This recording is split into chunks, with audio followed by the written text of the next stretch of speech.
talk about our footprint, the 29% that we fund within the sector. We are a bank that is closing a particular gap. We are supposed to be at least, and we remain a significant player in that particular space. 20 billion rand in loans.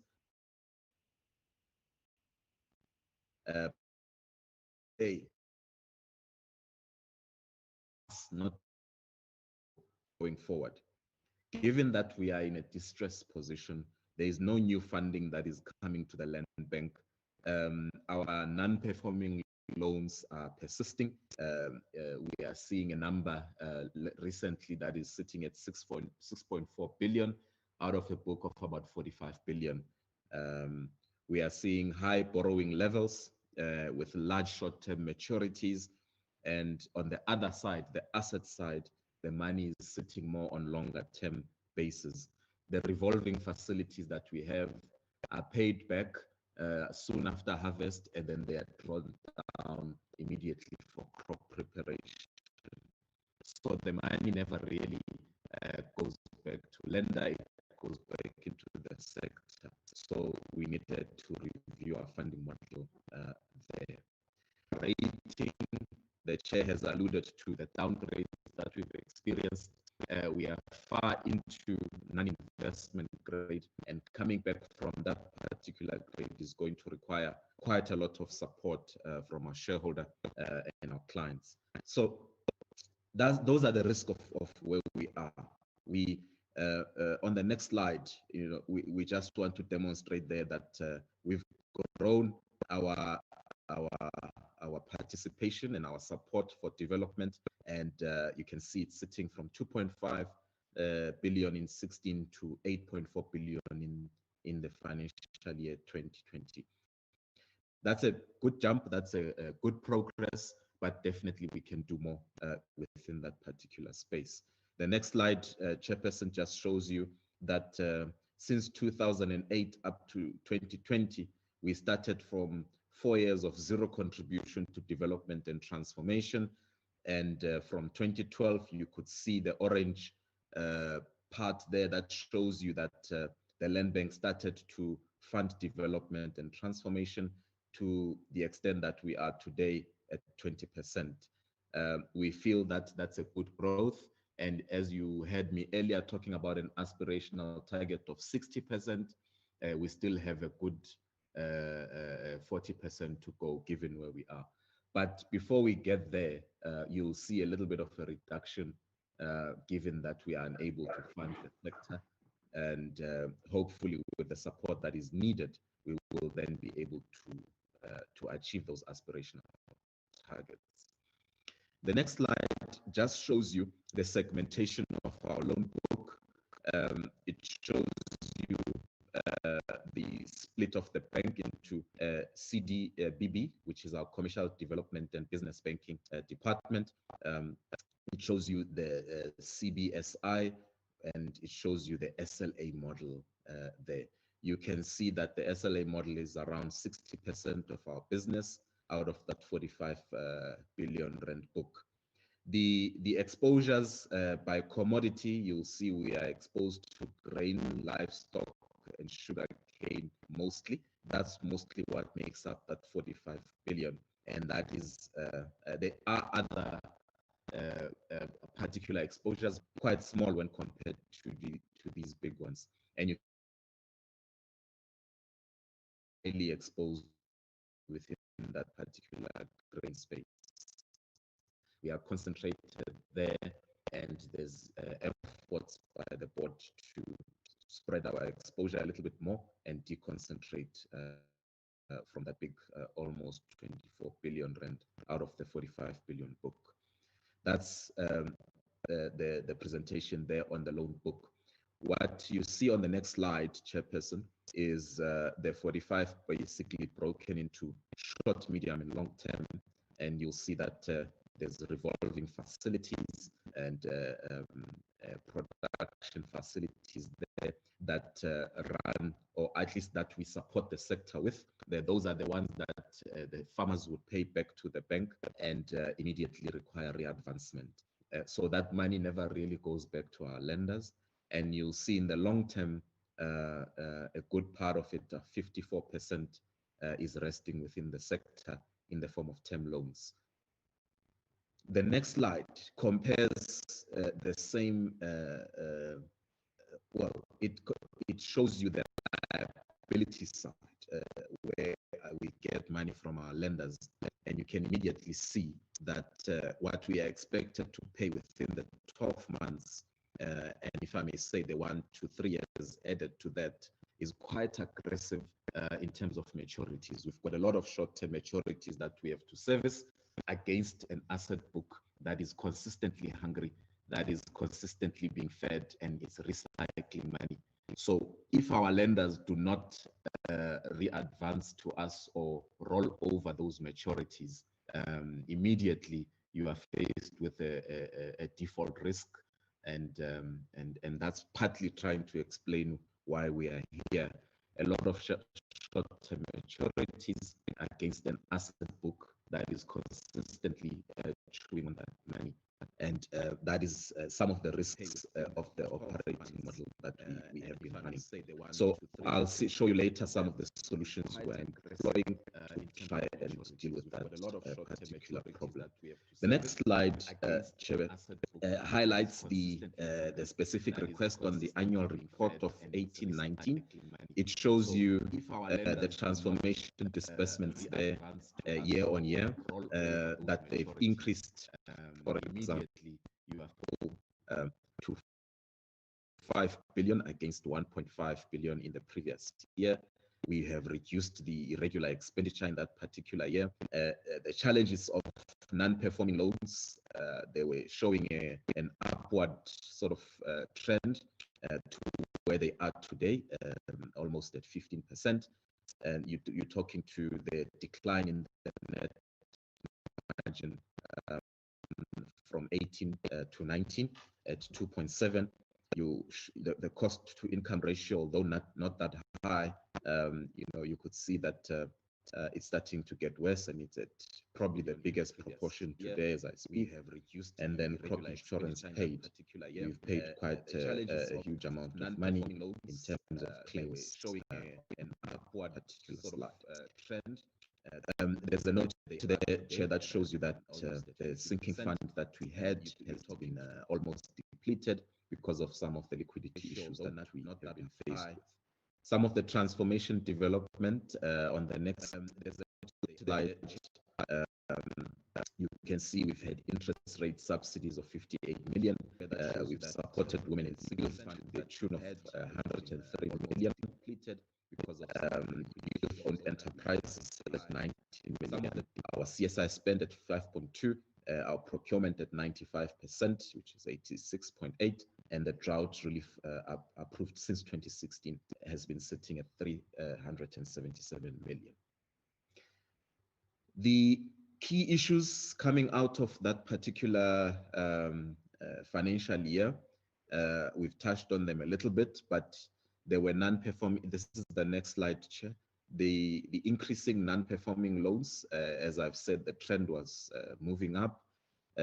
Quite a number of issues, which are environmental, the drought conditions that were in the Northwest and some were in the Western Cape. There's also been quite a number of disease that impacted the sector quite negatively, particularly the livestock side. So some of our farmers would have felt the pinch there, and definitely the land bank would have felt it too. The drop in the net interest margin, you can see it also there declining as it has been presented earlier, and the book growth not as big as we would have wanted it to be. But in that particular year, the bank was in a strong liquidity position, and you can see the ratios there on liquidity coverage fairly high, and the net stable funding ratio greater than what is expected to be. So the bank was in a good financial position in that particular year. In terms of recent developments, Chairperson, on the next slide, we just put a timeline there just to show you some of the challenges that have hit the bank. Sorry, I'm moving quicker than the slides. Just go to the next one, please.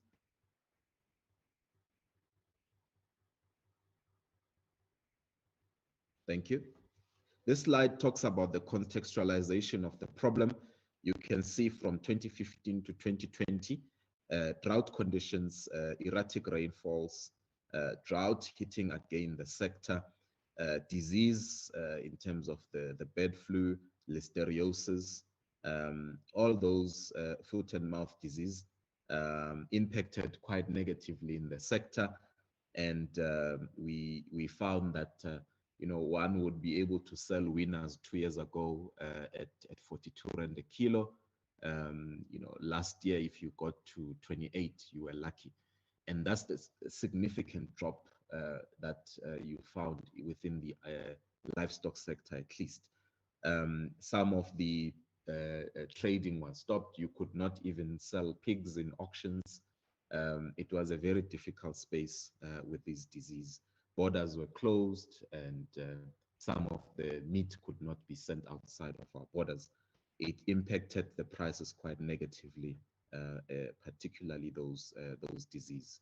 In 2019, you saw Moody's flagging some of the dangers that the land bank was facing. They spoke about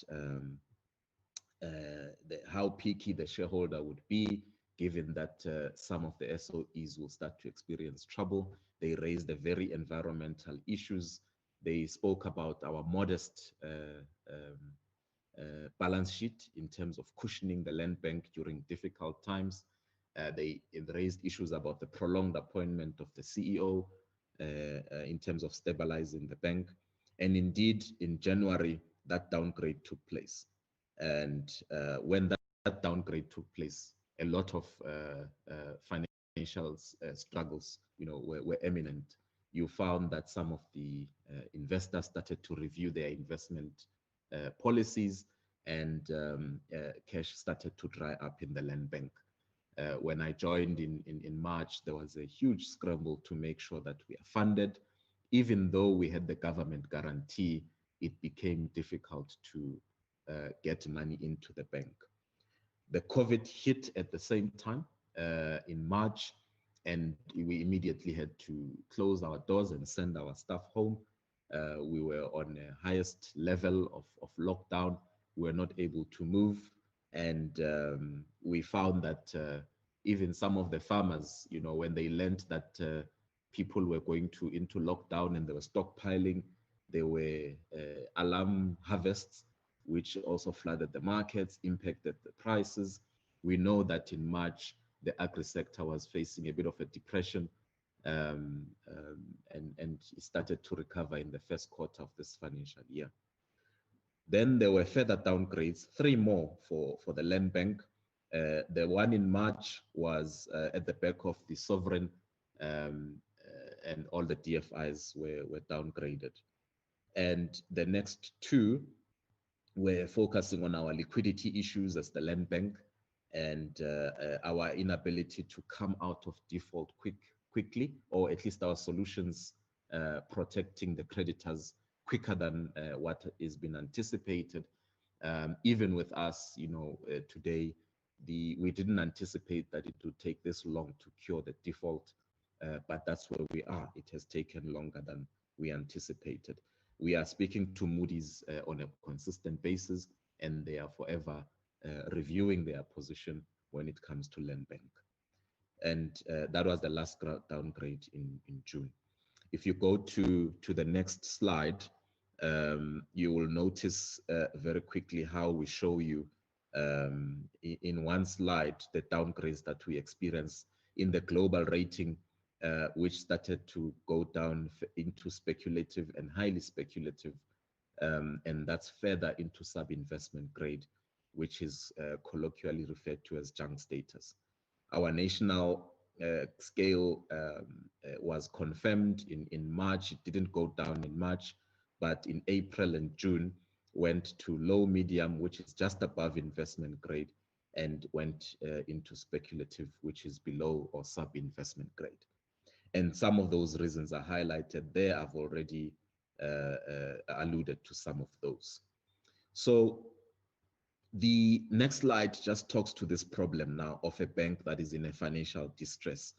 And we are having great problems now that it's a planting season where our farmers are in anticipation or expectation that the bank is able to fund. But let me take you quickly through these. So you find that um, we defaulted in April. We were not able to meet our commitment in one of the facilities, and that triggered a going concern risk across our book.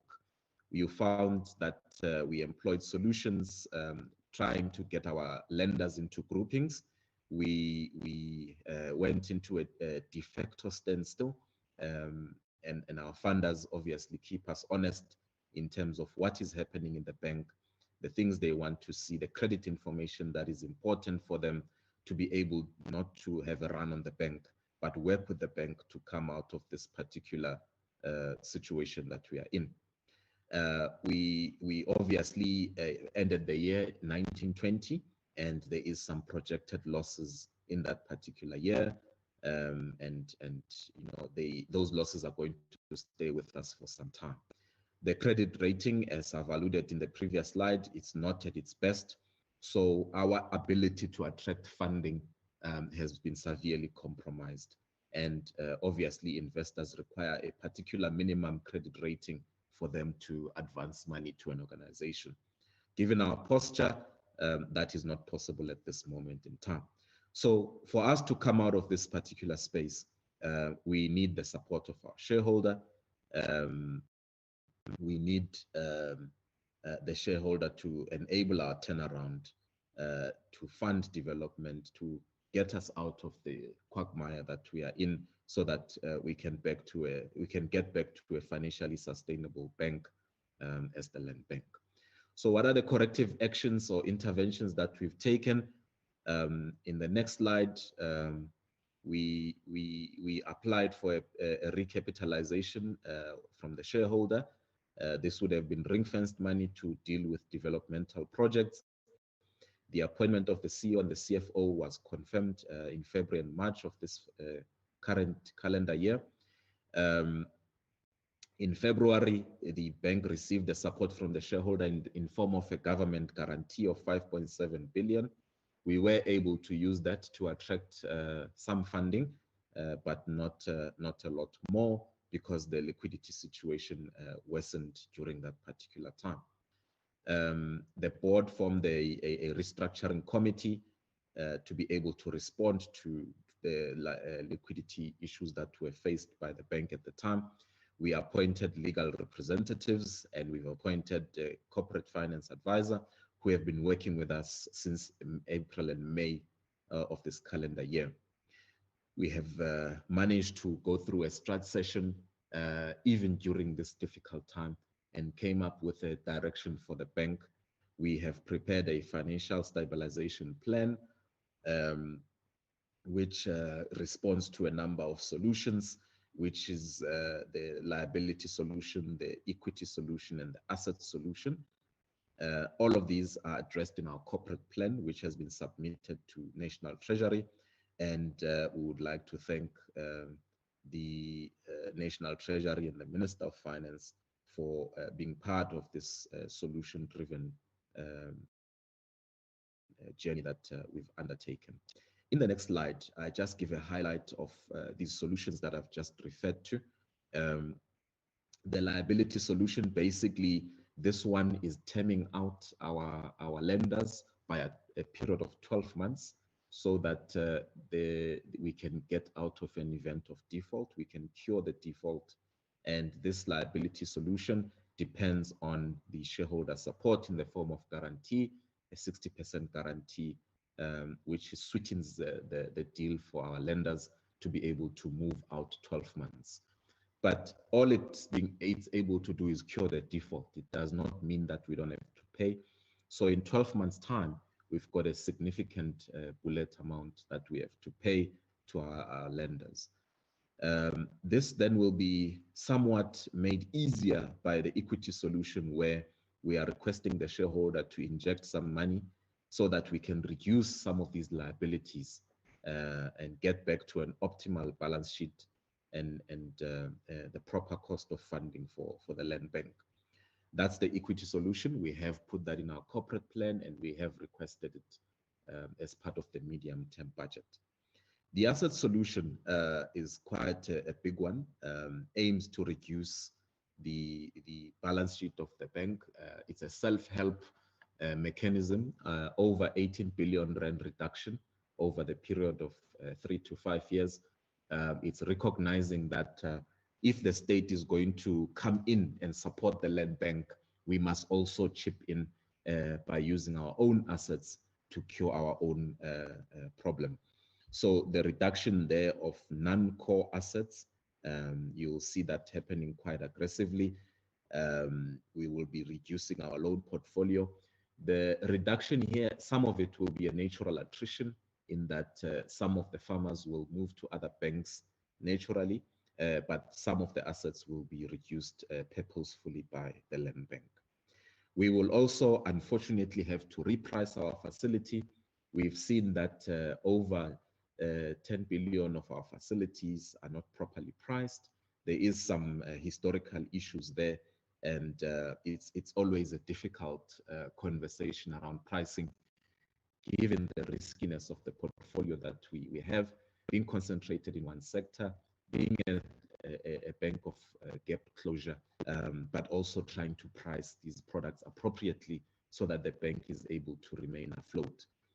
So it's always a bit of a difficult balance, but we have to reprice where it is possible. There is an SLA improvement plan. We needed to renegotiate some of the commercial terms with SLAs, our intermediary partners. Some of them, the commercials were not viable for the land bank, and we have looked into those, and we are fixing that space where it is possible. We have also looked at our disbursement strategy. We have managed with the collections that we've had to make 50% of those collections back into the industry. That is our response, given that we are in a default position. And over and above that, in the planting season that is upon us now, we've made an additional 900 million across board to be able to support. But remembering, Chairperson, that being in a distressed position, we are not attracting new funding. So whatever we take, really is from the limited coffers that the land bank has. And then there is a huge exercise that is in place to boost our internal control environment, to improve these controls around how we manage our business. There is a lot there that needs to be done to create some efficiencies.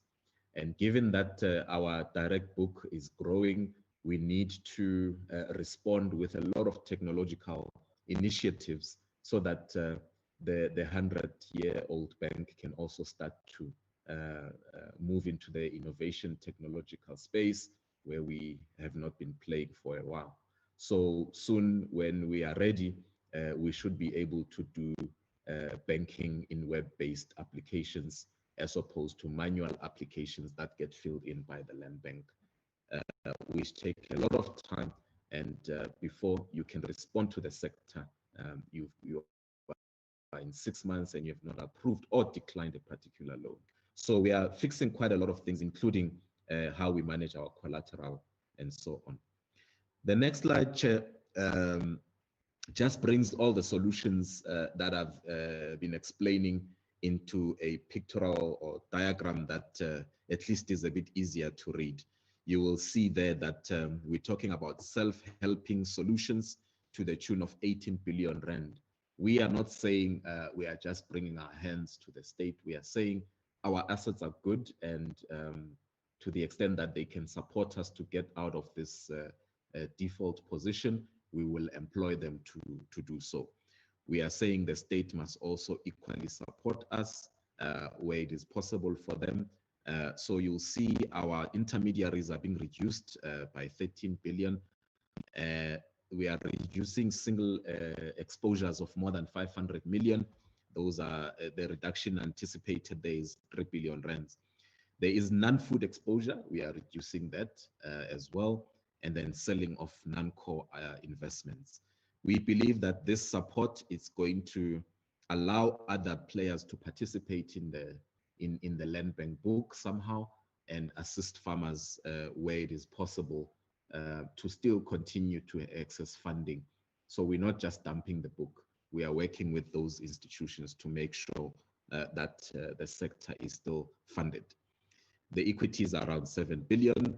We believe that this is the right amount of equity to assist in the book reduction and to start responding to the developmental mandate. What you are not seeing here is engagements with the Department of Agriculture across board to say, let's start to use the land in order to support development. Most farmers do not have land that they can trade as collateral. We have state resources that are available across, and we believe that the land bank must be furnished with this particular pieces of land so we can start to respond to development. That 3 billion development support also talk to the strategy that we have a little bit later. So the three solutions being the new DMTN program, the new program that will see lenders terming out for a period of 12 months. It's a 38 billion rand program with a 60% government guarantee. The equity solution, it's a 10 billion with 3 billion for development, and that's how it's made up. And the asset solution, the 14 there should have been 18. That's the self-help mechanisms that we are looking for, including repricing. There are dangers, obviously, with the repricing. The facilities will end up being expensive, risk of attracting default, and risk of clients leaving us. But we needed to make sure that we are properly priced for the risk that we take, and we are able to quantify how much support in order to blend that particular product to the right amount of interest that must be paid by the farmers. You'll see in the corporate plan, we are talking about moving commercial to 64% from 80% and moving from 20 to 36% for development.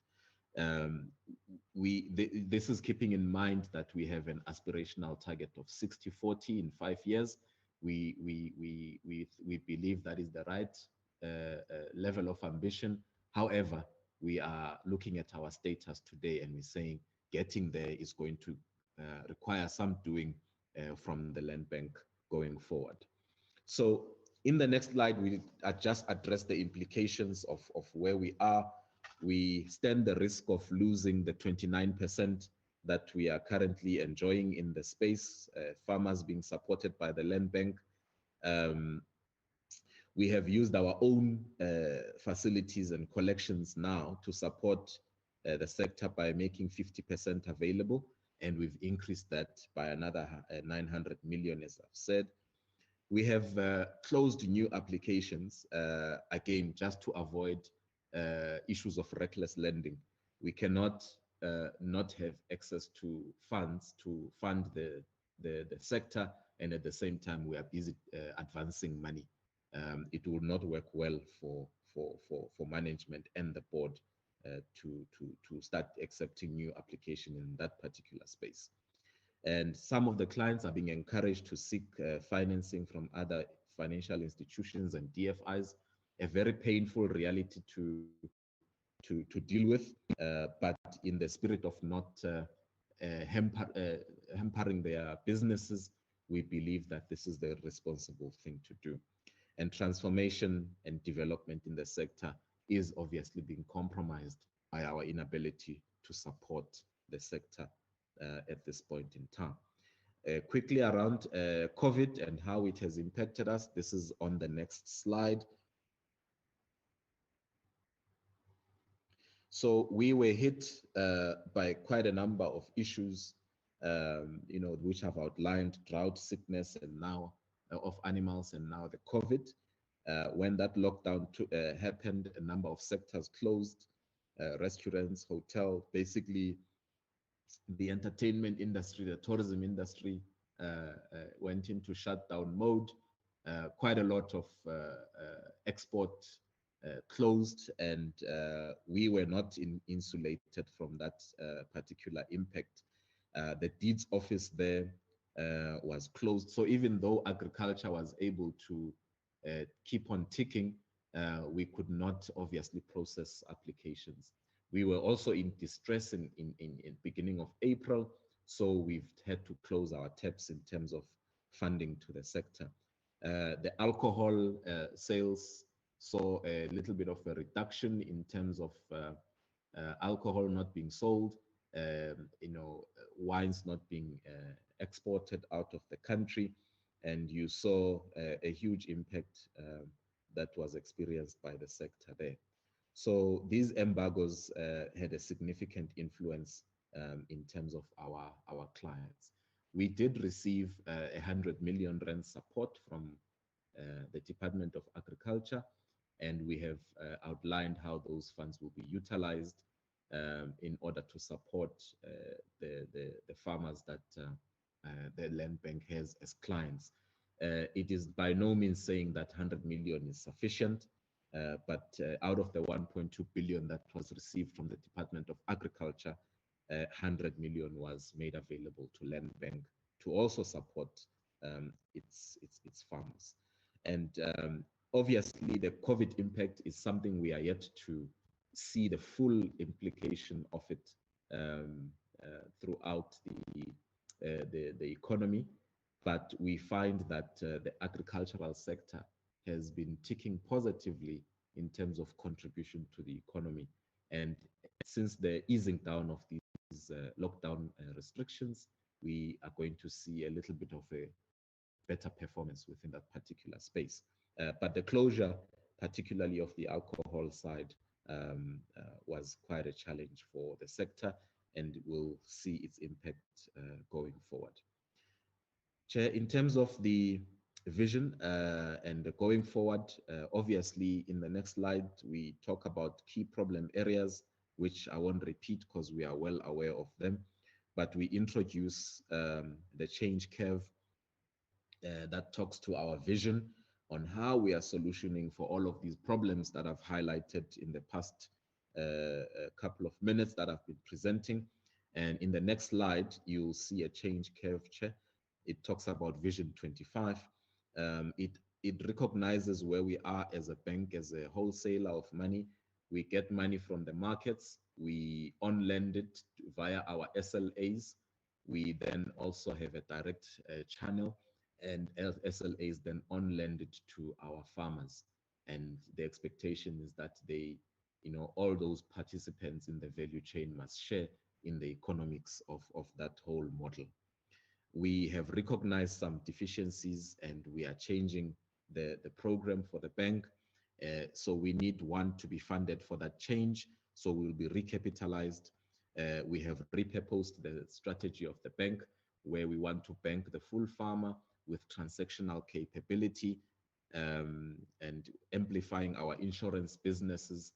So when we originate loans now, we will be encouraging very strongly our clients to take the land bank insurance. We want to reduce our SLA exposure. We've had some problems, significant problems for that matter, with some of our intermediaries, and all of that is well documented, and we are responding to it. And you would have seen also that asset is also part of the reduction that we have introduced, around 13.5 billion. So we want to have that particular exposure and then enhance our developmental mandate. In 2025, Chair, as a vision, you should be able to see a bank that can look after the full farmer, not take money and put it in another bank, but be able, through our partnerships, to transact with our clients, give them a card, give them capabilities electronically, do their life covers. It must be a one-stop shop for a farmer. We must have supply chain partnerships for input purposes. We must be capable to manage our book. Where there is a problem or a mismanagement of the land bank book by any party, we should not be scrambling for resources or trying to insource that particular book. So the land bank, its clients, its processes, definitely its employees must be able to enjoy the same service they would enjoy anyway. In terms of our intermediary base, we must be capable. We must build relationships with farmers. We must be on the ground. I often say that the land bank must not be a hospital where farmers must go to. The bank must go to the farmer. And we will definitely understand the posture and the challenges better when we are fully exposed in that particular space. And then the 60% aspirational target, that is what we have been talking about throughout the presentation.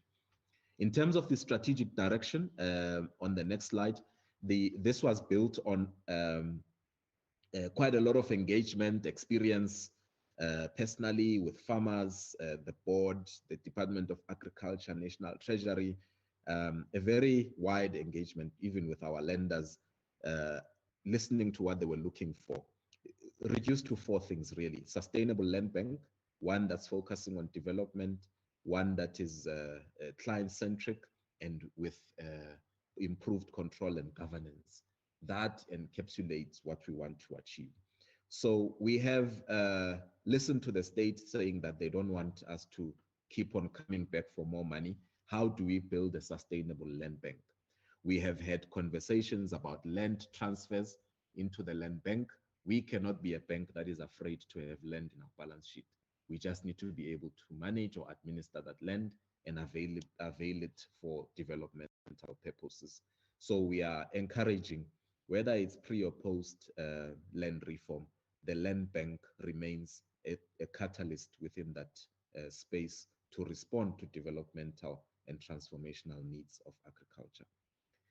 You'll see that we've got that 3 billion. It's broken into 1 billion tranches of injections to fund development, and we intend to lower our gearing levels so that we are not so exposed to such an expensive debt model. The focus on development is one that says before you plant any product, there must be someone who's willing to take it or buy it, and the F-taker model responds to that. We have been speaking to quite a lot of players in the food production sector, and they are willing to partner with the land bank to give huge demand lists or off-takes. That's what we are partnering on, so that we can bring state resource like land that is existing quite a number of silo organizations today, and make that land available, put development farmers, and immediately with our pre and post finance support, be able to anchor them to respond to those commercial contracts.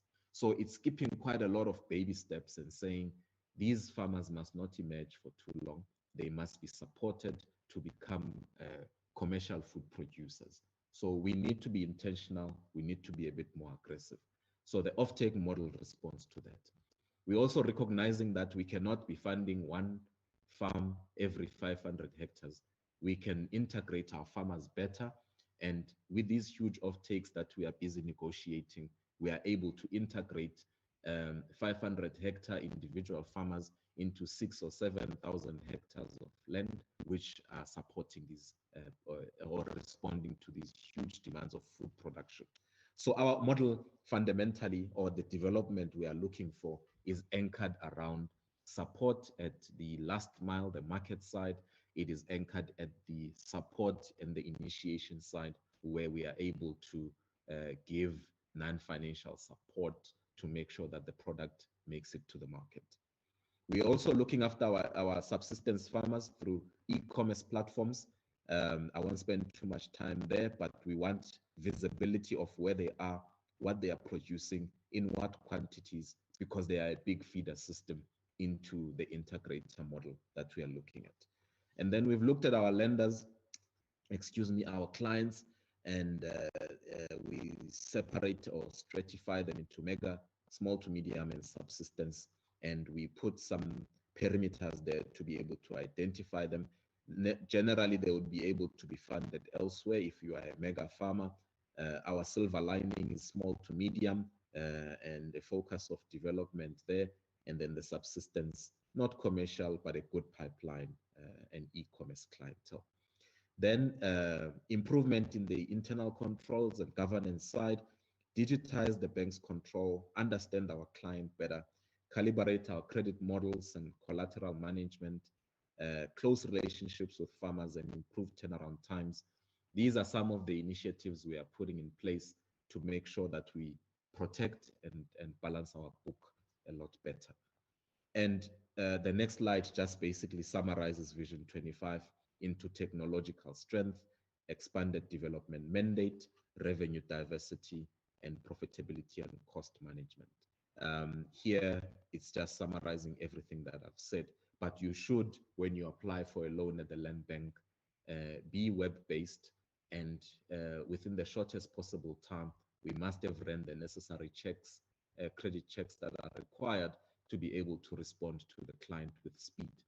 What is currently happening now takes too long, and one might be tempted to think that is normal. It's not normal. It's not the business we should be running. We should be a lot faster and a lot more agile if we are to remain competitive in this particular space. In terms of the timelines, Chair, I'm almost done. This is the last two slides I'll be presenting. You wanted to know the timelines for the annual report, the 1920 annual report. The audit is still running. We are running a little bit behind. We thought by now in September we would be done with the audit work, but we are not. So our timelines are moving a little bit into mid-October, where we will be finalizing the audit findings, and we will also be dealing with the AG's response to our going concern status and assumptions we have used to make that statement or assertion. We also will be entering into lender consent agreements. Basically, our lenders consenting there that they will be forming part of the liability solution. This is to help the AG to be able to sign off on that particular going concern and be able to advance the liability solution, and the JSE must therefore be able to register the program for us. So by the end of October, we must be finished with the audit. We must have financial statements that are audited and submitted to the Minister of Finance. And in November, we are anticipating that these financials will be tabled in Parliament and released to the JSE and the market as such. And so it will give life to that liability solution where our lenders are able to term out for a period of 12 months. And those are the timelines. Post this submission, we should therefore be able to have an integrated report which encapsulates most of these financial statements, the audited information, and the non-financial performance information within that particular report. So in terms of conclusions, Chair, I think I have stuck to the hour that I've been given. We will be implementing the stabilization and sustainability plan. The bank is in a critical but stable position. We are not able to lend as best as we've been able to. A lot of things are going to change, and we are the drivers of that particular change today. The liability solution and the optimized balance sheet is what is going to emerge from our exercise in the corporate plan. We've applied for a recap, which I've already spoken at length about, but we must also demonstrate our ability to self-help with a sustainable bank as an end state, responding to development in one silver lining that is able to advance our farmers from being historically disadvantaged to ones that are able to service commercial offtakes or demands. We have repurposed our bank to respond to some of the improved innovations. Our operating model relies a lot on our decentralized thinking and being close to the farmer, and that's what we are going to be driving and responding a lot quicker to our farmers, giving them services that they have not been able to enjoy before in the land bank through our partnerships, and hopefully, we will be able to enjoy the economics of that particular repurposed strategy. The Minister of Finance and the National Treasury, as I've said, have been an integral part of this program. and they keep on supporting us all the way. They have given us state guarantees of 5.7 billion. They have approved a 3 billion capital injection in the June special appropriations budget process. They have also taken into account our presentations and submission for the medium-term applications, and the National Treasury can confirm whether those they are in and what are the timelines for the announcement in that particular space. We are waiting in anticipation for that. And we continue to work with both the Minister and National Treasury in order to stabilize the land bank and make it a lender of choice for the sector. Chair, thank you very much. Thanks for listening. We will take some questions and comments. As you would have heard, the team is on board to take any questions that the committee might have. Thank you very much, Chairperson of the committee. And okay, thank you. Okay, National Treasury, do you want to come in briefly? Our report on the special COVID budget, adjustment budget, we did say, okay, we support the 3 billion allocated by Treasury to the bank, but we express our concern that the bank is nowhere near as efficient and effective as it could be, though some of the issues are well beyond their control. And we urge that Treasury, if you're giving this money, you have to exercise far more effective oversight, as indeed the 4 parliamentary committees need to do in respect of our 2 portfolios. So, Treasury, do you want to say anything now, or do you want to come in when questions are put? Do you want to say something briefly now? Or how do you want to deal with the Treasury's oversight? Thank you, Chair. Thank you very much. Yes, indeed, we have provided the land bank with a 3 billion recap, basically to help it to be so that it can be able to start. Can you put your audio on, because the IT people in Parliament get very tetchy if you don't, they get difficult. And I'll soon get WhatsApp saying, put your thing on. So please put it on. I think I'm on, Chair. I'm not sure. No, you're not. We can't see you at this stage. In Kulileko, yeah. Can anybody see him? No, I can't, Chair. But I'm well, none of us can. Even a young man like in Kulileko. Switch it on, please. I've switched on my mute. My. Yeah. Yes, can see you now. Yeah, there we are. There we are. We can see you. Yes. Thank you very much, Chair. Yes, as National Treasury, indeed, we have actually provided land bank with a billion recapitalization, and we have actually also indicated to them the conditions in terms of how they utilize the recapitalization. They are aware of that. We are also participating in the restructuring committee meeting that they also have on weekly. We also are part of the process of them discussing with all the lenders with regard to how the land bank is restructured and how they should actually reform their debts, their debt book. So we are in very close collaboration and contact with the land bank in terms of what is actually happening on a daily basis. So much that I even think that maybe land bank has actually felt that we have become too much, and maybe we are even interfering in their operational matters, which we are not. All we are doing is try to make sure that we get as close as possible to everything that is happening in the land bank, so that we don't find ourselves by any surprises. Thanks, Chair. Yeah, well, we do expect you to be fully involved. After all, you went to defend the public purse. But we don't expect, obviously, for you to interfere in the operational issues, as you yourself say, unless, of course, those operational issues undermine their role and go against the legislative mandate that they have and the normative responsibilities that they must fulfill. Okay, thank you, my friend. So now let's move to questions. From what I gather, it's Mr. Dennis Ryder first. That's very unusual. Thank you very much, Chairperson.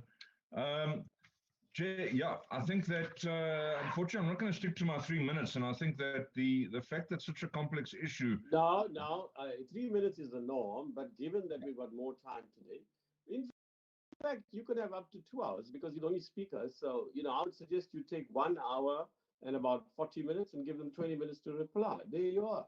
Well, I'm on 5 minutes, so take 1 hour, 35 minutes. Nobody wants to speak after making such a fuss about the land bank, and we brought them here. So you and I will speak. Let's share the time. You can have 50 minutes, I'll have 50 minutes. Okay? Right, go ahead. 5-0. Yeah, thank you. That's very kind of you. Yeah, I just think it's quite difficult to interrogate such a complex issue,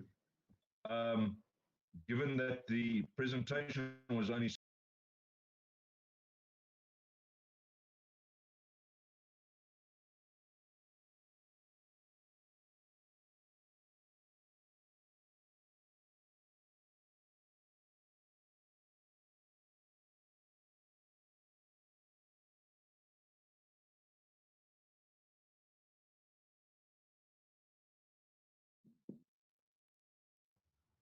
He's frozen in Koleleko. Is it just me or is he frozen for all of us? No, not for all of us, for Mr. Ryder only, but I've got Mr. Dutoit. Yeah. I'm not too sure if you can. All right, Fanny, can you go for it, please? Thank you. Thank you, Honorable Chair. Presenters, thank you for the presentation. I want to appreciate the Land Bank's honesty with regards to their current financial situation and the fact that they basically acknowledge that the bank is in a critically financial unstable position at this stage. The problem that I have is that the Land Bank currently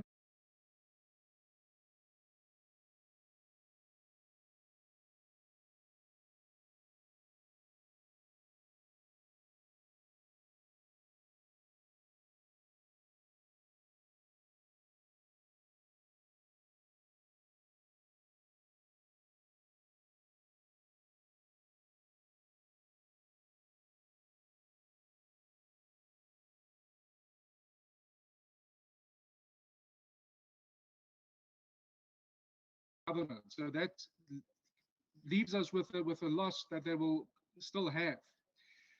What's also troublesome is that Land Bank alluded that they will look at loan insurance in future, not make it a prerequisite, but only encourage lenders to make use of that. I mean, how many months have we been going with people not paying their loans without having this loan insurance as a part of the package that the people took?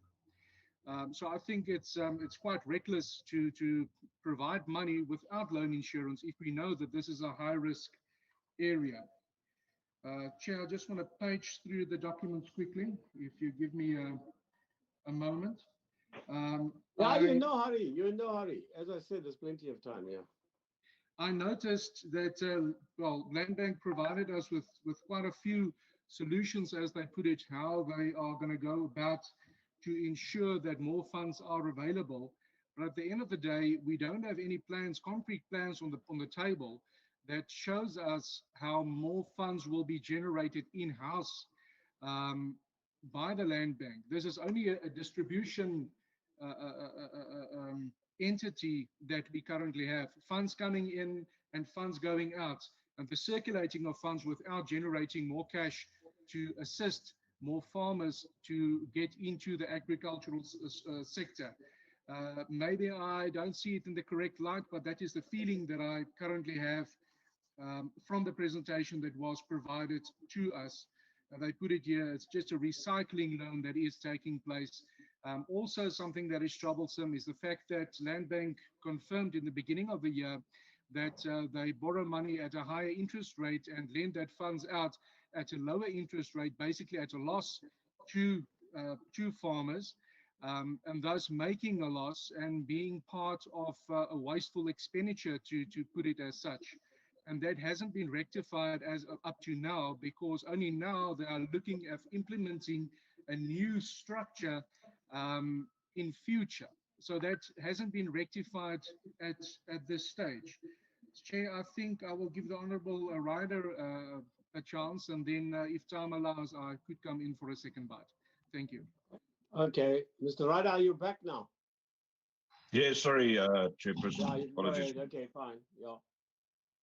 Thanks very much. Yeah, as I was trying to say, I think that this is a very complex issue, and the fact that we've been asked to support requests for additional funding, the presentation only landed at 9:15 last night, so it makes it quite difficult to ask some of the real tough questions. But I'm going to respond to the presentation as best I can, and I think that just the introductory remarks almost seem to blame Moody's for some of the woes, and I think that although, yeah, I think Mr. Kanana put it in better context afterwards, but Moody's actions are as a direct result of what's going on. It's not their fault that this has happened. They are responding to a particular set of circumstances, and I think they raised the flag about the liquidity issue early in 2019. And obviously there was an inadequate response, and the result of that was that, well, guess what happened? There was a liquidity problem, and commitments were not met. So I would just like to interrogate a little bit more around what were the cause of those liquidity issues. The cost to income ratio was mentioned and highlighted. It's not totally out of line with most commercial banks. It's a little bit higher, 2 or 3 percentage points above what example Nedbank is sitting at, but yeah, and maybe 5% above FNB. But it's not totally out of line. And so I'm wondering, what are your staff costs? How many staff do you have? What is causing the issues around the liquidity issues? Non-performing assets around 8% again is possibly high, but in the current environment, we're not sure. Has it been the move to the bigger focus on the developmental mandate? Has that been part of what's caused the issue? Or I think perhaps Honourable Du Toit just mentioned the interest margins. Is that the issue? Just please unpack for us what really is the issue around the liquidity crisis, because until we can identify what put us in the situation that we're in now, I'm not sure that we can come up with a solution. So that's one of the first questions that I have. I then have perhaps not an ideological, but a strategic question. You spoke about the mix between self-funding and the state-funded developmental mandate. The fact that the bank should be self-funding and the state needs to fund some of the developmental issues. Now, it was my understanding that actually the bank should be self-funding entirely, and the developmental mandate should be funded through the profits or the margins generated through the rest of your normal commercial business. Perhaps Treasury, or perhaps even you, Chair, with your history, perhaps you can guide me a little bit on the original mandate and in terms of where that developmental funding is supposed to be coming from. Because essentially, if we have a developmental mandate, that should be budgeted for by Treasury. And Treasury should be a portion of funding on an annual basis to deal with that, so that you kind of ring fence it and you know exactly what you're dealing with. So that there are no surprises that like we got here when there was a sudden need for 3 billion rand. There was a comment about the book being grain heavy. So and I'm just wanting to interrogate that a little bit. I think that grain obviously as a staple is a big issue. Grain as a base feed for livestock also means that I think grain is possibly the biggest sector within the agricultural market. Perhaps you can correct me if I'm wrong on that. It's just a perception from a layman's point of view. But I would expect us to be reasonably grain heavy, because I think that would reflect the agricultural market in South Africa. So if you can just talk about that, I'm not convinced that being grain heavy is a problem, is essentially what I'm saying. The next thing that I wanted to speak about was there was a comment about, yes, the ability to leverage off land as collateral for developing farmers. Now, I think you'll note that again, President Ramaphosa was in the paper yesterday or the day before saying that farmland is being released to farmers, but that's going to be on a lease basis. the land is not going to be given to farmers. It's going to be on a lease basis. So, based on that, and that doesn't give these farmers scope for putting that land up as collateral. Would you if you can just tell me how that's going to work in terms of your model going forward, because obviously if we're giving people land, we need to give them support in other places as well. Or giving them access to land. We're not giving them land, we're giving them access to land. How would that work in terms of your funding model going forward? I'm not sure about the transactional bank aspirational strategy going forward. I think if you speak to most commercial bankers, they'll tell you that the transactional side of things is where they make the least money and have the highest concentration of costs. So yeah, I'm not thrilled with that. And then of course, when you were talking about the size of the farms that you're looking at funding, you seem to also ignore economies of scale that are happening. So the fact that a 500 hectare farm has economies of scale that a 6 hectare farm just really can't have.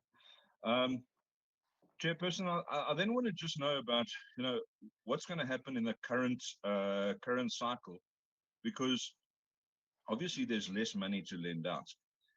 As a committee, we've been discussing for the last couple of months the issues around food security and the need to keep food costs down in a post-COVID recovery in the South African economy. So the fact is that what we're sitting with is we're sitting with, it looks like you're going to be dropping the amount of money that you're going to be giving out to farmers. And I saw quite a big number in the media yesterday, but if you can just tell me. So the available funding to lend out is dropping.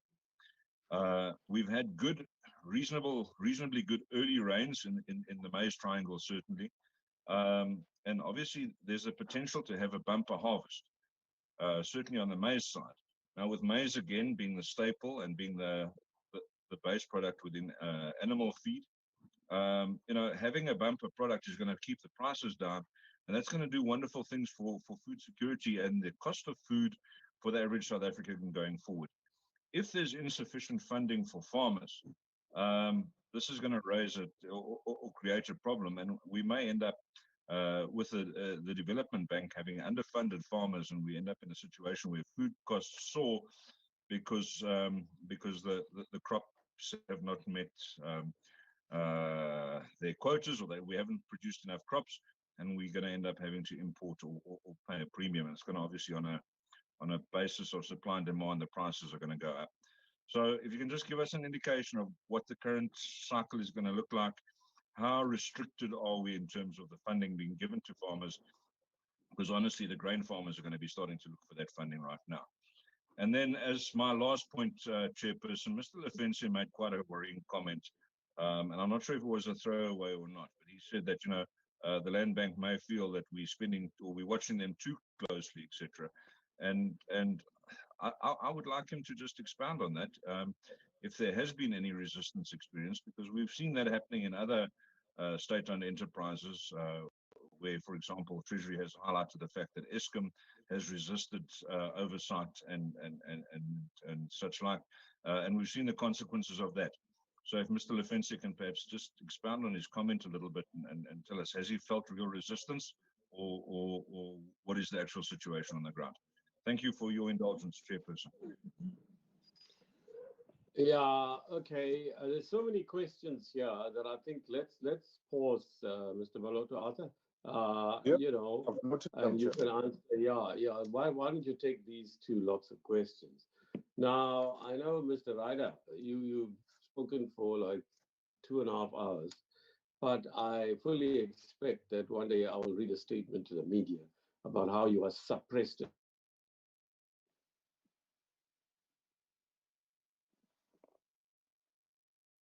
Chair, I think we've lost you, or it's me. Hi, Chairperson. Yeah, it seems as we have lost the chairperson. Oh, okay. But he's back. Unmute, Chair. I am unmuted. Yes, we can hear you now. I was saying, Mr. Ryder, I fully expect to see something in the media one of these days saying how you are suppressed in this committee and how the chairperson is a neo-Stalinist, doesn't allow you to speak and so on. But that's fine. I thought you were Marxist. I thought you were Marxist. Sorry, what? Anyway, right. I thought you were a Marxist, not a Stalinist. Yeah, indeed. But anyway, now, Mr. Atta, over to you and your team, Okay. right? There's a lot of questions there. Okay. Yeah, thank you, Chairperson. I've noted most of the question. Let me start with Mr. Fanny, Honorable Fanny Titoet. The first question is around the NPLs.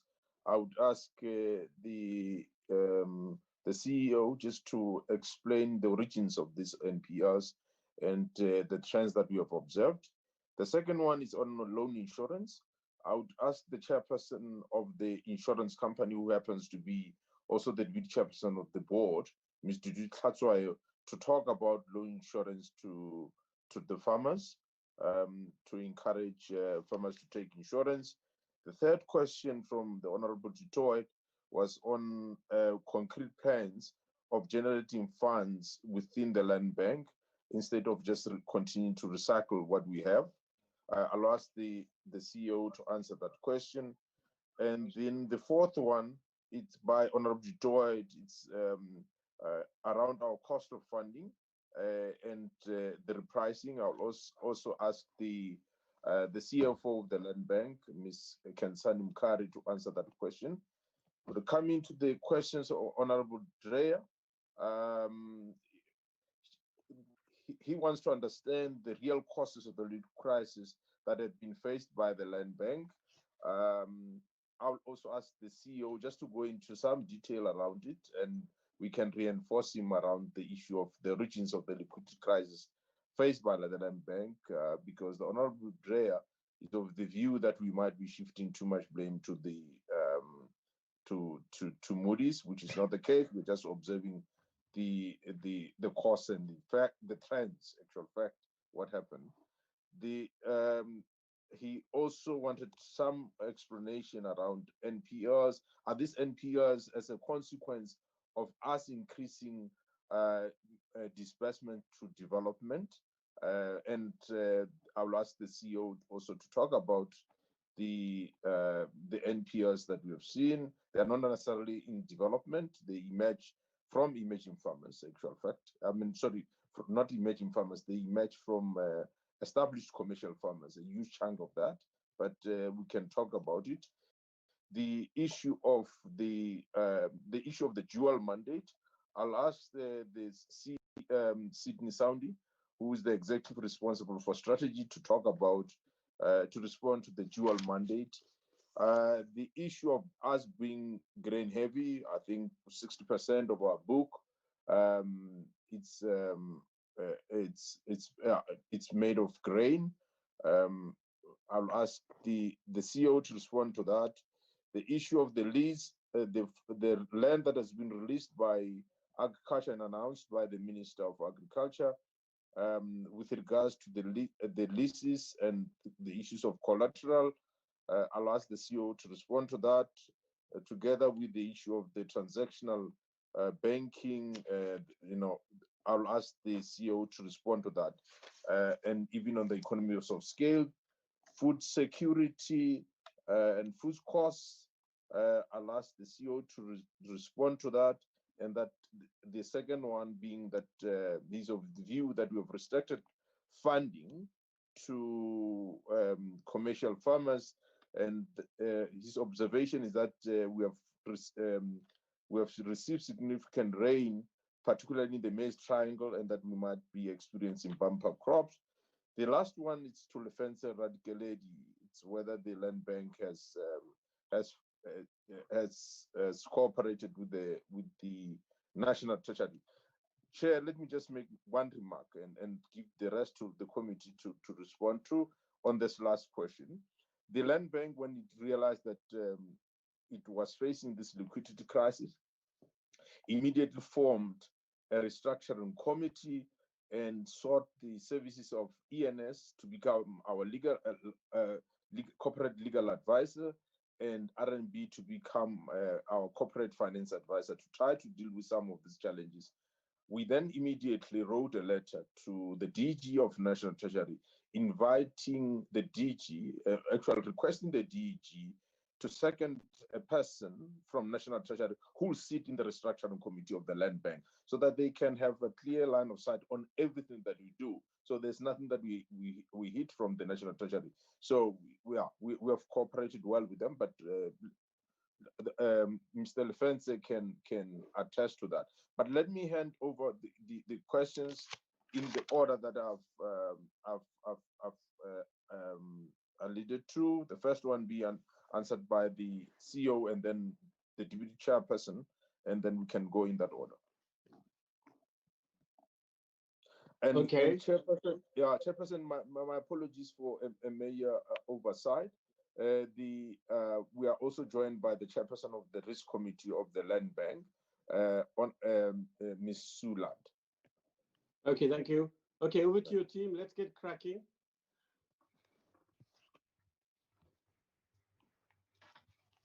Thank you, Chair. I'm happy to start and take some of the questions, and as the Deputy Chair is getting herself ready.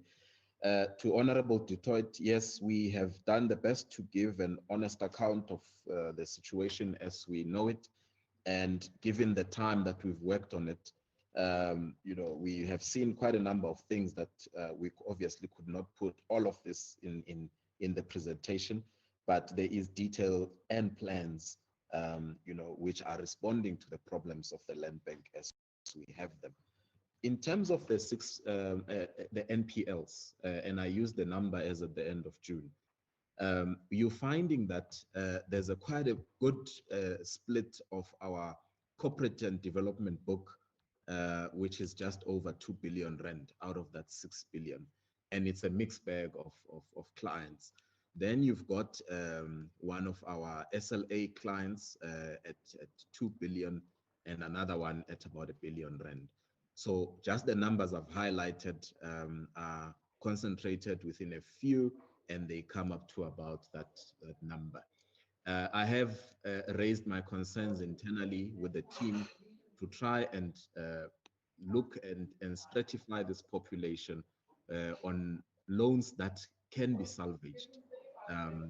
If they are all as a result of drought and it's a bumper year, maybe there's a good argument to make for support. But you find that some of these, sorry, Chair, there's a bit of disruption. You find that some of these loans, were re-advanced money, even to a point where they are no longer able to afford to pay back. And if these conditions persisted, then they are unable to service their loans completely. So we are looking at the book now and saying, what is it that we can do to try and put business rescue principles around these farms? Where you find that the farmers are old and frail and they're no longer able to farm, who's running the farm? So we're going to that extent of trying to understand what exactly is happening with these assets, and their posture suggests that the land bank is going to have to liquidate or take over these farms and start to encourage development. So we are in the analysis stage of what exactly is causing these huge non-performing loans. But ever since the 18-19 financial year, they are rising up to the point where they are now. And given that we've just insourced one of the books, we are seeing some very unhappy trends that are taking place there. In terms of the loss borrowing or loss-making borrowing that we have done, some of these are historical, where even the cost of funding did not take into account our operational costs that we have been that we incur as a bank in order to run or manage this book. So you are finding that we move money across to our intermediaries or to our direct clients at a cost of funding that does not take into account our operational costs. One of the other, there was a question around what is driving our costs. We would pay, so the relationship is such that our intermediaries who move these funds for us over to farmers, we pay them over 400 million rand per annum in terms of those service fees that they render on behalf of the land bank. And the next big cost is around our salary bill, based on the fact that we've got over 400 employees, which is put together with the I think you're broadband just a little bit over 800 million rand. So, but that is some of. I'm going to switch off the video. Yeah. I think it's causing the problem. Can you hear me now? Yeah, we can hear you certainly. Fine, if that's better, just go for it, please. Thank you very much. And apologies for the late submission of the presentation. When we got the notice, we noticed to come and appear in front of the committee. We started working on that presentation, and we're only able to finalize it over this weekend, and we will do better next time. Just to amplify what the chairman was saying, it is not a blame of Moody's. It is just to give an account of what has taken place. We work well with Moody's. We support their analysis and their findings, and they were definitely giving a prognosis of what has gone wrong. They have given us fair warning, and they'll always have you in line for the next review, which is either a downward or an upward review. To this extent, that has not been the case. So it is not a Moody's problem at all, and we are not blaming them. Chair, in terms, I don't know if you want me to answer all of these that are allocated to me, but I'll try and carry on so I don't have to come back. Yeah, please do the lot, otherwise it will be very purposely long. Do the lot Correct. that's allocated to each of you by your chairperson. No, thank you very much. In terms of unpacking the liquidity, there's quite a number of issues which I've already highlighted, but there is a balance sheet mismatch, which I alluded to. We borrow short-term money, and we have over 40% of our maturities coming to be repaid. But you find that the asset book is sitting with money that is lying longer within agriculture, and we have revolving or production facilities that keep coming up.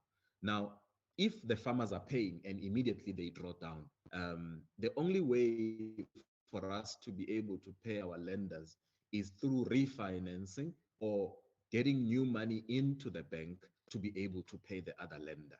And if the funding starts to dry up in that instance, you then don't have access to money to be able to pay your lenders. And that was the model that was running. So you find that had a big contribution to the way in which these liability issues came about. In terms of the commercial and development mandate and the development being funded by profits, I think that's what we anticipated.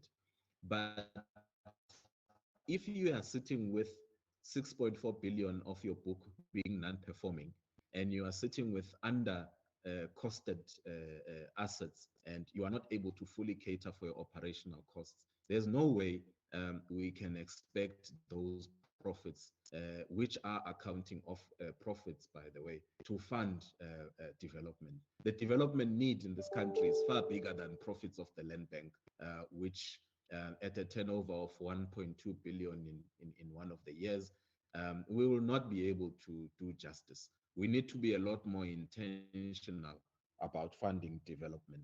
In the corporate plan that we've done now, we have shown Treasury how we have arrived at 1 billion rand of annual injections for development.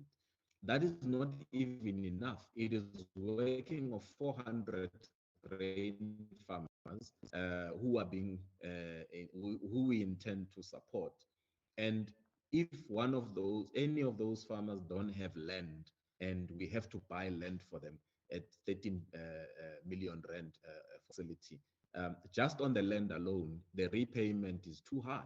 They will not be able to afford it. And if you add a production facility that gets recycled every year, there's no anticipation there that the profits coming out of that farmer will go and fund the farmer next door. I think we need to be a lot stronger in supporting the development mandate. And we show that to Treasury in our corporate plan.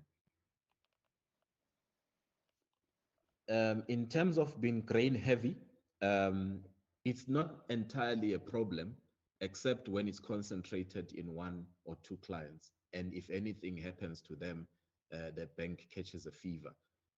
I think there is room to transform and add more development farmers in the grain space. Nothing wrong with that product at all. It is the posture of the sector, as it has been already alluded to. But we find that we have single exposures, which if anything happens to those particular clients, they threaten the going concern of the land bank. And that's what we are trying to address, to deconcentrate single exposures, but allow other players to come into that particular space. In terms of farmland and leases, it's a very good step going forward in terms of leases being available. And if those farmers are being funded by the land bank, there is a case to be made for that land still being exposed to state risk, but maybe not private sector risk. So it de-risks it a little bit, and you are able not to demand, as I had made an example, if we have to buy a farm for 13 million, which is a 500 hectare farm, to farm maize, one single product, one cycle, dependent on rain, you find that that farmer will not make it if any either a disease or rain does not come. So to the extent that there has been some land available, it takes us closer to an offtake model where we can then bring a food producer to say, this whole farm is available for production, and if you give it an offtake, we are then able to fund it. That is the thinking, that is the de-risking model that we are looking at. In terms of transactional banking, we have been warned even by our advisors that this model tends to attract more cost than it's worth. And at this point in time, we are yet to submit a white labeling strategy to the bank that will see how this will be implemented by the land bank. The land bank obviously is not doing this tomorrow. We are not ready. We still need to convince the board whether this is the way to go or not, and we'll be back to account to this committee how are the solutions being envisaged to be able to make this viable for the land bank. If it's not, we will not invest time trying to make it work when there are people who are doing it better than us already. And it's true around the economies of scale in terms of farms and the sizes, but remember here that we are looking to support a development farmer, and there is enough of them to be able to choose an aggregator's posture as opposed to an individualistic posture. You can imagine that if you've got 10 individual farmers who are also all looking for a pack house, it makes sense to put one pack house and all of those farmers are able to support that particular pack house. And obviously, we're not trying to choose a scale of 6,000 hectares or alone. We are looking at aggregating a smaller number of farmers so that they can enjoy the economies of aggregation. It's got its pros and cons, but we believe it is one de-risking approach to go for than funding one farmer with 6,000 hectares alone. And that's the way we are looking at it. The risk around what happens to farming, given that we have halved our disbursements, and it's true that the risk is that it's going to cause food prices to go up. And given that we are having early rains, and I think we've all experienced that, even in Gauteng, there were some flash floods. It is a good season to support the grain sector. But remember that we are an organization that is in a critical state. We are not able to access funding as we would normally have. Maybe it is worth going back and speaking to our lenders, but remember that it is also not about increasing the loan book far more than it is now.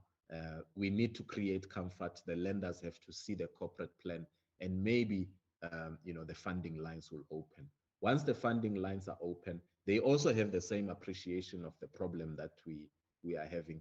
So those conversations are quite critical to have with our lenders to see how we can assist the sector through this very great rainy season that we are about to have. But if we don't get any new funding, definitely the opposite is true. We will not be able to support the sector, and food prices are going to increase. The supply is going to be very low. Chair, those are some of the questions you had allocated to me. I will then hand over to the Deputy Chair on the insurance question as you have instructed. Thank you. Chair, good morning to the Chair and to the members of Parliament. So I'm gonna show my face just so that the members can see me, but then quickly just switch off the video so that then I don't disturb connectivity.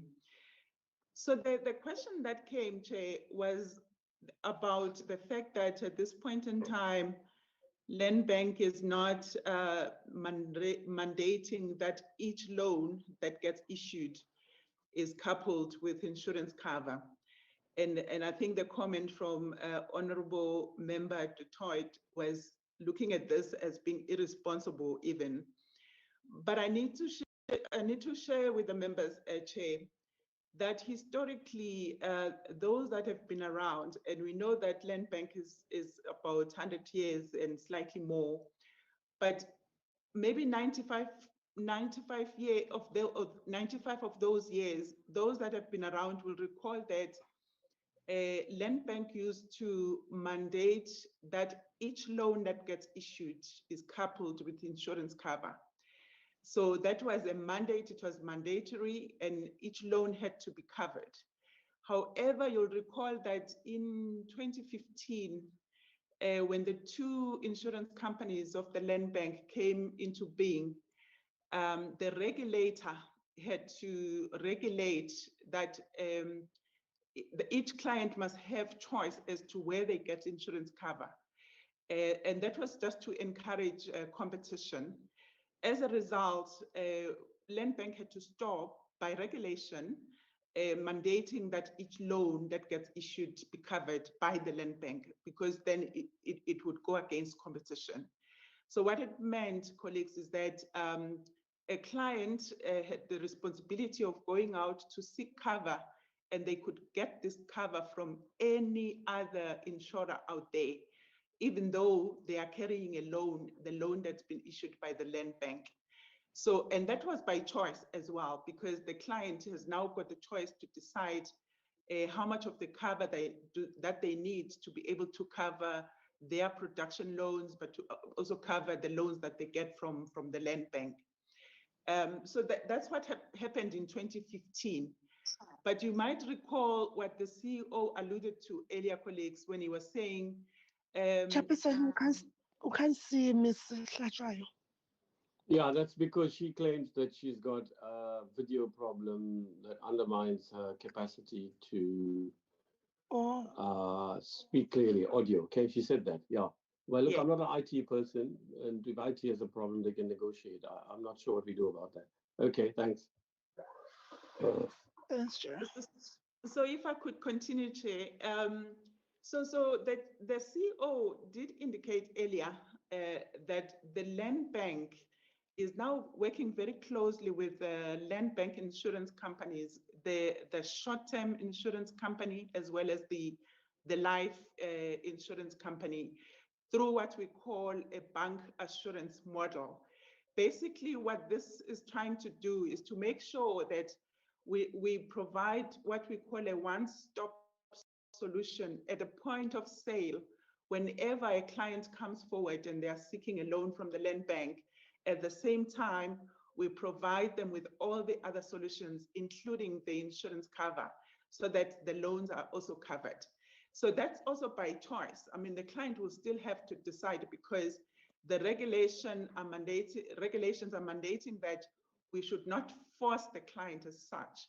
But in providing the solutions, a total package of solutions at the same time, we are also ensuring that our loans are covered, but also covered by the two insurance companies that fall under the land bank. So that's the answer, Chair, to the question to Mr. Dutoy. Okay, next, please.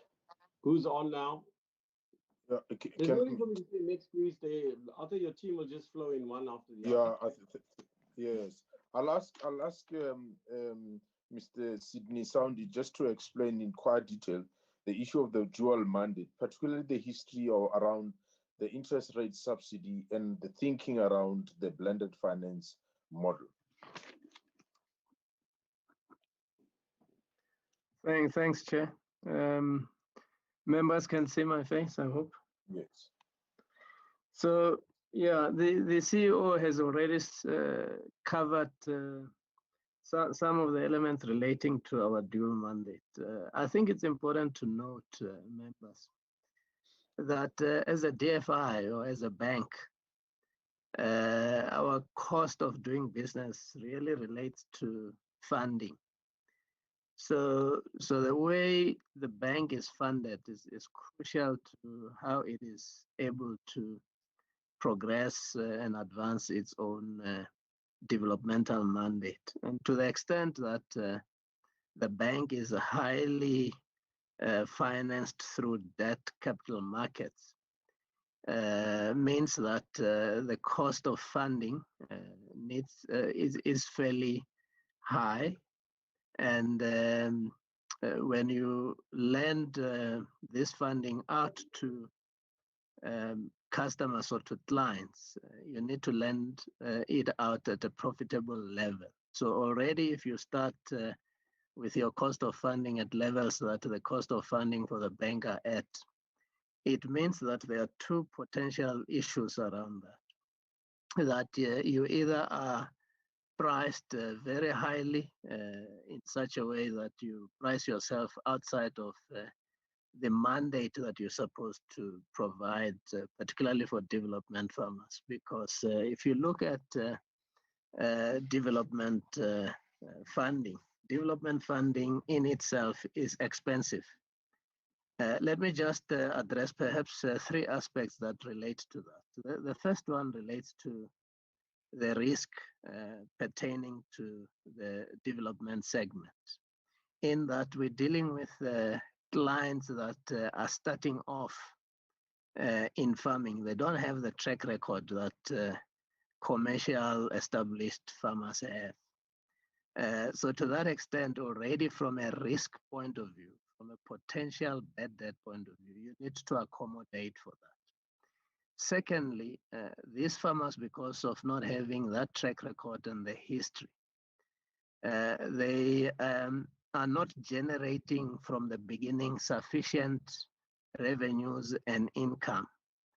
So to that extent, the affordability of financing, and this is why the chair is also relating to issues of blended finance, is that these clients cannot be priced at levels similar to commercial institutions who already have sufficient history as well as sufficient track record and capabilities to develop sufficient revenues for itself. The third part, which is also very important to note, relates to the fact that given that these are new participants in the sector, they require a lot of support pre the financing aspect. So the preparation of the business plans, making sure that the project is well prepared and can stand the test of financial viability. They don't have necessarily that track record in the history. So there's a need for that support to be provided upfront. So that comes at a cost. And these farmers do not have that level of equity to invest in ensuring that these plans are appropriately thought through and documented.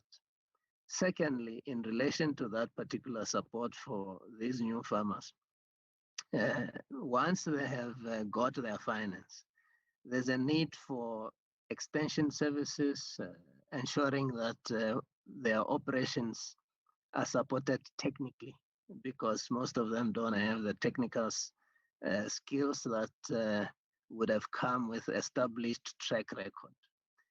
That also comes as at a cost. So to the extent that the CEO already mentioned that when you take all of these aspects into account, the cost is such that the profits that are generated by the bank itself are not sufficient to cater for all the requirements from a development point of view. Granted, the bank subsidizes a bit or partially those services, but it cannot do it fully. You also take into account that even in terms of our multilateral funding that we get from the likes of World Bank, the AFDB, etc., is not coming at cheap levels. So this is where the aspects of blended finance come in, where the loan component is coupled with grant funding to assist with these elements that I've spoken about. So indeed, the bank has a dual mandate, which is to ensure that it generates sufficient income from its commercial activities to partly subsidize the development mandate. But as already indicated, in itself, that is not sufficient. And so this is where the costing of mandate and the need for that capital to be allocated to the bank is important. I'll pause there, Chair, and maybe now move on to the CFO in terms of the recycling of funds for repayments. Thanks, Chair. Kansani? Thank you, Chair, and good morning, members. So on the issue of land bank borrowing at higher interest rates and lending out at lower interest rates, that's the point that I will be addressing.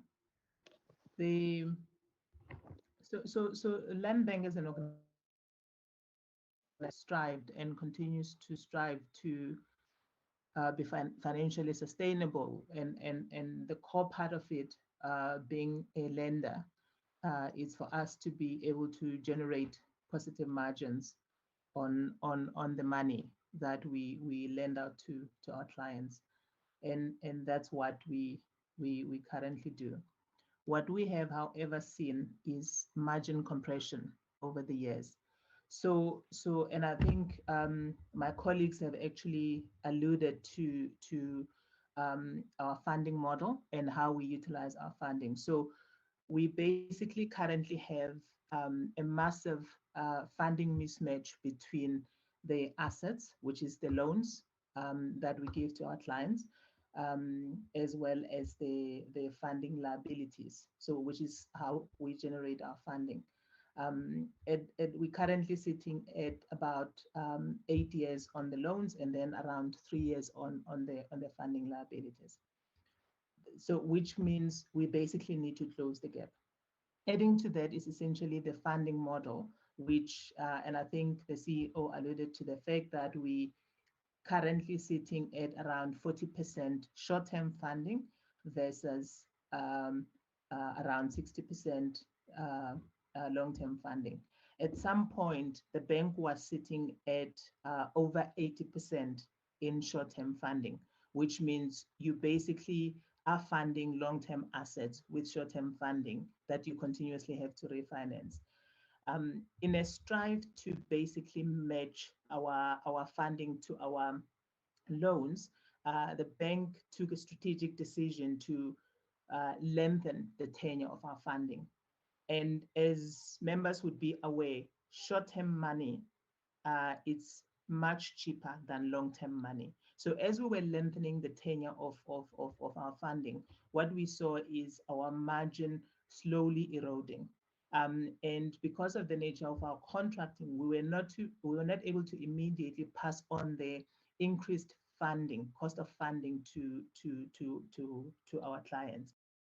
So that's essentially what we've seen happen over the period for land bank, where our margins have become smaller and smaller as a result.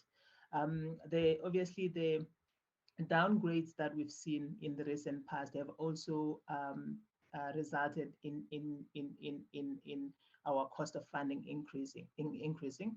The default position obviously would have worsened that. So that's really what we've seen. We lend, we borrow high and try to recover in terms of how we lend to clients. What we're doing operationally, obviously, is we are actually reviewing our pricing models to make sure that we actually recover our cost of funding. So whatever we borrow at the least, we're able to recover that. And then also looking at how we contract with our clients. I'll leave it at that, Chair, and I'll take any follow-up questions, if any. Thank you so much. Lefense?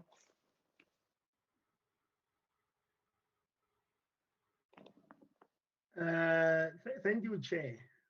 I'm very sorry if I've actually given an indication that there could be some resistance from the land bank in terms of working together with us.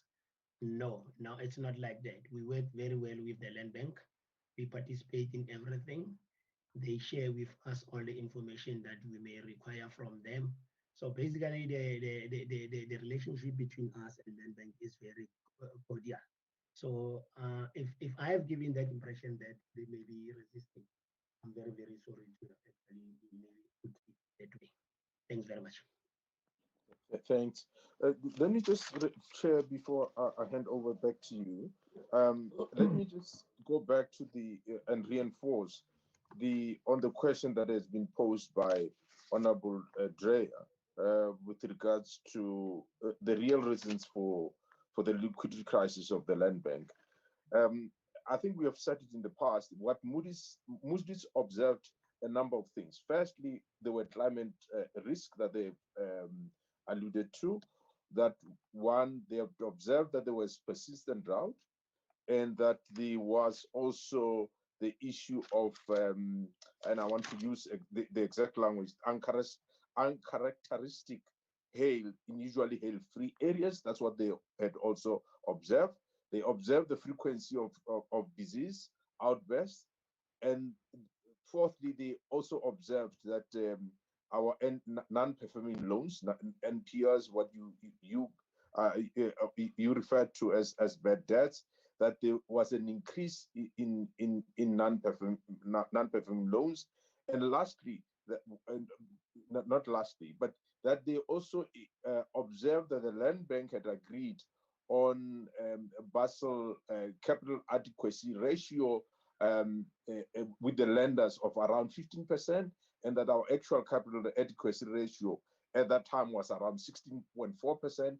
They believe that there was not sufficient cushion given the losses that they anticipate would arise as a consequence of the factors that I've just alluded to. And they believe that there should have been sufficient cushion. But I think the most critical part that they also observed was that the fiscus or the sovereign was experiencing major pressures from all SOEs, and their view was that they were not certain that the fiscus would be able to support the land bank if the land bank faced major crisis. So I think those were the key reasons that they have mentioned, and continue to downgrade the land bank. I think it was also mentioned that our delay in appointing the CEO compounded the problem. But the critical issue that we need to understand is that most funds, most lenders are prohibited by their investment policies to lend to an entity that's sub-investment grade. Because once we are downgraded to sub-investment grade, their investment policies would then prohibit them to continue to lend to that entity, in actual fact, it becomes an event of default, and that they would want the land bank to pay back all the money. So that's how we came to the issue of an informal standstill agreement, because we wouldn't be able to honor all this liability at once. We do not have the money. So that, I think, that then gave rise to the liquidity challenges that were was explained to by the CEO. Thank you, Chair. Okay, thank you. Now, is there anybody else in Kululeko who wants to speak? Now, there's one question from Mr. Nkiva. Are you back, Zolani? Are you back? No, if he's not back, he referred to his question. He's been in and out of this meeting. I would like the bank to have a dedicated percentage that is allocated specifically to fund subsistence farmers and traditional authorities, right? So that's the one question from him. And according to Nkululeko, there aren't any other questions, so maybe I should just zoom in on mine. So the first thing to say, excuse me, is clearly a major plank of the government's overall economic transformation program is rural and agricultural transformation. Now, you can't do it on your own. You obviously work with the relevant departments, particularly in this case, I would imagine the agriculture department. So maybe you can say a bit more about to what extent your bank is playing a role in that regard, and how do you relate with that particular department? I know you fall under finance and you deal with finance regularly, but that particular department. Secondly, you focused on women and youth. You dealt with the overall challenges in finding the necessary resources for effective transformation, but that remains your goal. Do you want to say something, or one of your colleagues, something related to that? Thirdly,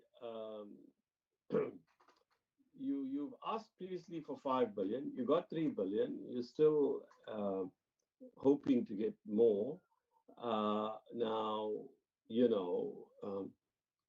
is that realistic? As important as your role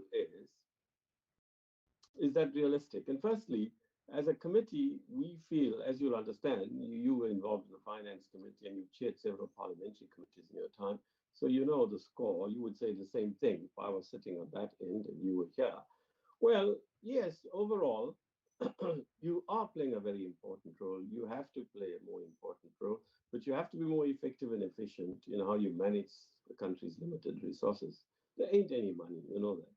So there's not enough coming out to me about how exactly you're going to manage things more efficiently and effectively. How, to use your terms in your time, when you were here, value for money is going to be secured. Now, you again, as a former chairperson, will appreciate this. Well, at least you know the score here. Now, if I listen to you, my very subjective response is you're such an articulate team. I mean, you're so good at explaining things and setting out your strategy. It's a remarkably young team, and it's remarkably clear and articulate. But, it's the same thing, Arthur. It's a gap between action and words. I mean, it applied to you when you were an MP and a political activist. You still are, of course, in your other hats. But what I'm trying to say is, when we first came to Parliament, Arthur, in 1995, used to be wowed by all these people with their wonderful, what were they called in those days? Blueprints and, wonderful diagrams. You'd never seen anything, not even in a university environment where I was. So snazzy. Talking of snazzy, funny, I really like the color of your tie. So anyway, now, really snazzy inputs. And we were so impressed. And then we suddenly realized by 1999, hey, you know what, Arthur? This is all words. And often, when I served on the other side, the executive, I had to deal with this. It's a change of a slide or two, between 1 year and the next. And we forget as MPs, and they used to forget as MPs holding us to account, how little what we had said was actually new until the minister and I, in that particular row, cracked the whip and said, no, they can't just repeat what was said. So they were traumatized, the officials in the department concerned. But, I'm just saying, it's great what you said, but how much of this will get implemented? What is the level of productivity of this wonderfully clear, wonderfully, eloquent stuff? And the board you have. Now, Mr. Ryder complains, despite having all the time, but I understand, he has many questions, that because he got it last night, and that's when Kulileko and me to account. Originally, the NA and I were going to meet together today with a different program, but then they changed their program. I think they decided, if I'm correct, to focus on BRRR. And we've indicated before that BRRR doesn't affect us. And the last time we sat with them, because the powers that be on the NCOP side said that we should. But that has now been eased out because we're at level 1 now, and I think people know they've been following. Today, there's process underway. Colleagues, if you don't know, I can't be part of that because I've got another meeting at 13:00 to plan for the NCOP to have also a hybrid model. So, things have eased now. You're not under the same pressures as we were with COVID-19. So there's no need for us to sit in a BRRR meeting. So about Tuesday or so last week, we contacted Cindy, the PLO, and Mr. Maloto, and we engaged around, them coming today. So the notice was given only a week ago, that's correct. But also often, even if you let the institutions know, the entities and the department know 5 weeks ahead, it still comes the night before. This is something that I give up on after so many years, and I hope the next generation will sort this out. I can't do anything more. Now, the question Mr. Ryder raised was partly to you, I suppose, as a board chair, Arthur, but partly maybe to me. I can only speak for myself. As I understand it, Mr. Ryder, yes. When the government says that an SOE or public entity has a developmental role, usually it means that it must be commercially viable and at the same time play a development role. The one is not seen as mutually exclusive to the other. Often, when the SOEs or public entities have their backs against a wall, a common defense is you, the government and parliament, expect us to play our developmental role. That costs money. We can't compete with other entities in the private sector who are also in this field or closely related to this field because they are profit seeking. You want from us to secure a surplus, but then we operate by different criteria from the private sector. We also have a development role. So it's always a balance between the one and the other. And SOEs are sometimes right to say to government, you ask us to do onerous developmental tasks, yet you expect us to secure a dividend or a profit or a surplus. But often they're wrong because they use it as a rationalization of defense for the inefficiencies. So that's how I see it, but I think Arthur might have his own independent take as a board member in the current role that he's playing. Then on the issue of Moody's, on the one hand, we have no choice. I mean, we live in a capitalist world. The market dictates, and more than ever, if we think we can strike a North Korean path or something like that, it's going to be difficult. But on the other hand, we can't be subordinate, colleagues, to the powers that be internationally of finance capital and IMF and World Bank. So we need to tread between, finding the right balance between the two considerations, our own national developmental tasks, our own uneasiness about a rampant free market. In fact, we don't believe the ANC and the government in a rampant free market by any means. That's not our party policy or government policy. But we recognize that we have to engage in the real world that we live in.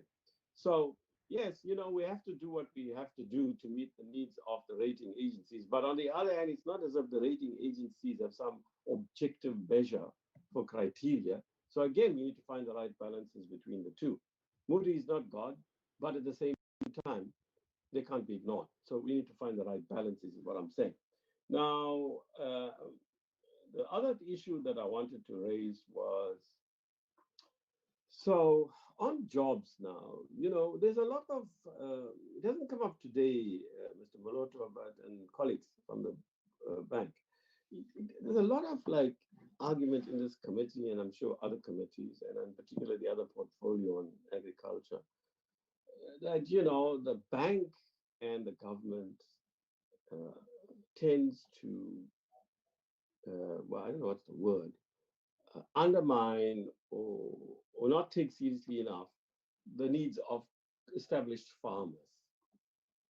We are constantly reminded now that you can't have a coincidence of racial identity between established and emerging farmers. There are established farmers who are African now and people of color generally. There are emerging farmers who could actually be people of, the previously advantaged community. But there's always this thing, Mr. Moloto, that, everybody in government and its related entities is supporting commercial farmers, supporting emerging farmers, subtext being African farmers most times, and ignoring established farmers, subtext being, they don't say it like that, white farmers. To what extent is that true about the way the land bank operates? We have pointed out, some of us in this committee from the majority party, that the government is not foolhardy. Food security is necessary for everybody, the person of the darkest hue and the lightest hue. The government is not saying no to established farmers. They need more support now, like every other sector, including established capital in the manufacturing and other sectors, as indeed white farmers or commercial farmers do. But the two are interrelated. The second thing is, it doesn't come across strongly enough. Are there partnerships that you are trying to foster? I think that, it is part of your policy. Not enough is being said, though, in practice, about ensuring that new emerging farmers link up with established farmers. And there are many established farmers. You read in the media all the time, Arthur, and you know more about these things. Many established farmers, white as they are, they have no interest in undermining African farmers. They see it as a common goal that all of us have as South Africans. They have offered their services every now and then. I also know somebody you know very well who works with that former member of parliament, MEC, and there's a unit, that does work with the presidency and various ministers on bringing established and emerging farmers together. And one of the things they say to me, two people I've spoken to intermittently over the last few years, is that there's a lot of goodwill amongst white farmers to work with African farmers, right? So, and other people of color, colored farmers particularly, were also marginalized. And, where it's appropriate, Indian farmers too. What I'm trying to say is, is enough being done there?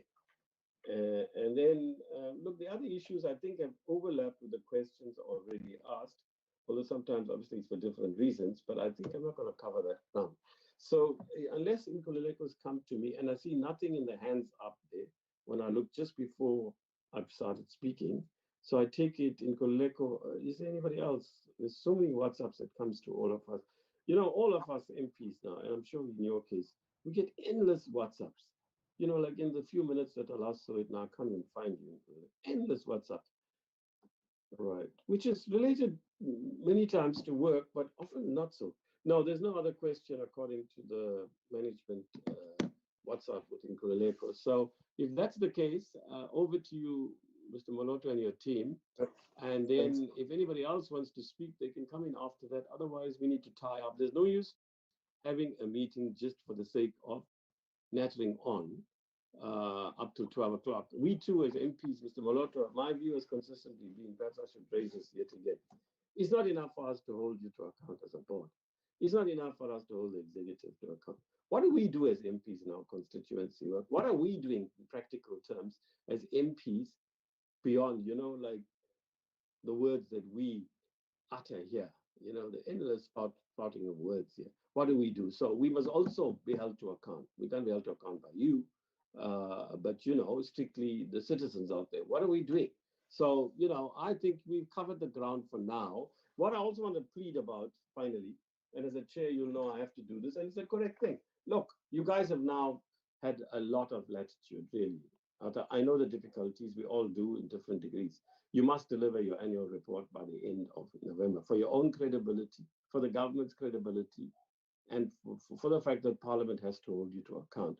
I understand that once your final report is presented, the NA committee, and just remember that in Nkululeko, and the NCOP Finance Committee will look at your annual report.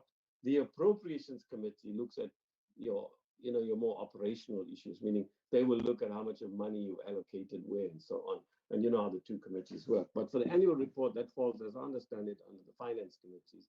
The rest, in fact, what you have just said also overlaps with, in fact, the Appropriations Committee. There have indeed been at least one major discussion of all the relevant parties and most of the ministers on what is being done about the farming sector. We had one about, I think, 5-6 weeks ago, Comrade Dikeledi. And so, in a sense, there's an ongoing engagement with you, not because we want to harass you, but because, we want to help, basically. And we have to hold you to account, as you know. Thanks, my friend. Thank you, Chairperson. Let me just, on the 3 or 4 points that you've mentioned, we are the first persons to admit that there are inefficiencies within the land bank. Am I still audible, Chairperson? Indeed, you certainly are. If you're not, we'll alert you. Yeah? All right. Yeah, Chairperson, we are the first to admit that there are inefficiencies within the system in the land bank.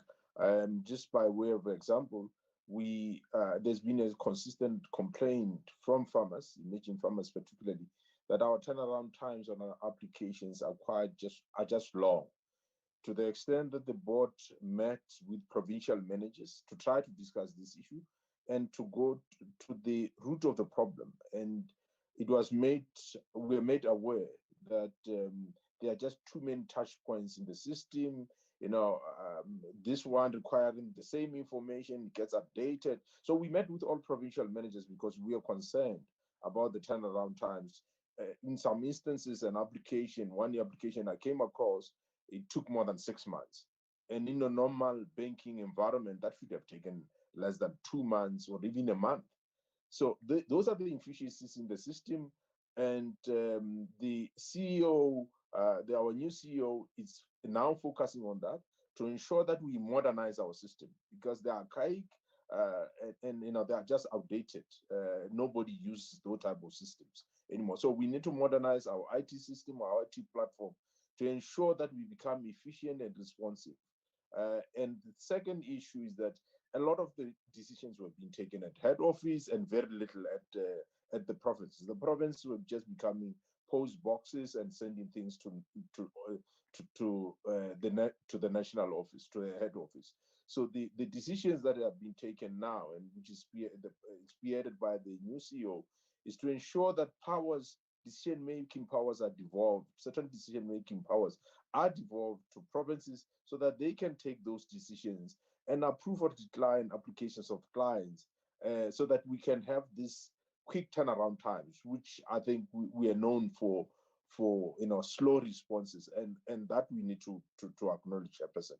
On the issue of partnership with established farmers, indeed, and I might not recall all the details, for instance, with the Jobs Fund, we have worked with the Jobs Fund to ensure that we finance an emerging farmer who's tied up to an established farmer. Those programs are in place to ensure that the established farmer can hold the hand of the emerging farmer, and also ensure that the offtake agreements are in place so that the emerging farmer doesn't have to worry much about the sale of the fresh produce from the farm. So indeed, we are in partnership with established farmers, and we just have to scale up those type of operations. We have learned valuable lessons from those partnerships, particularly through the Jobs Fund, where we have done much work in that space. The Chairperson, the other issue that you've raised around the dual mandate, indeed, we are not chasing super profits. We just want to be financially sustainable and ensure that we can finance the farmers at the least cost where possible, and where we can also ensure that we are able to meet our costs. So the issue of, I think our executive, Sydney Sound, has explained the challenges that are faced by emerging farmers, that we will not be able to give them 100% loans because they will not be able to absorb all the debt. Farming takes long for you to recover those type of costs. So yeah, we are trying our best in a challenging environment. I'll hand over to the CEO to explain the cooperation between us and the Department of Agriculture. In the past, before he joined us, we had a memorandum of understanding that we had signed between Department of Rural Development, before there was a measure, and the Department of Agriculture to ensure that the synergy in our work as directed by Cabinet. Cabinet took a decision that there must be this arrangement where the National Treasury, Department of Rural Development, and Department of Agriculture coordinate their activities. So it was in line with the instruction from Cabinet. But let me hand over to the CEO. Thank you, Chairperson. So when I started in March, it was not only that relationship that needed a little bit of a boost.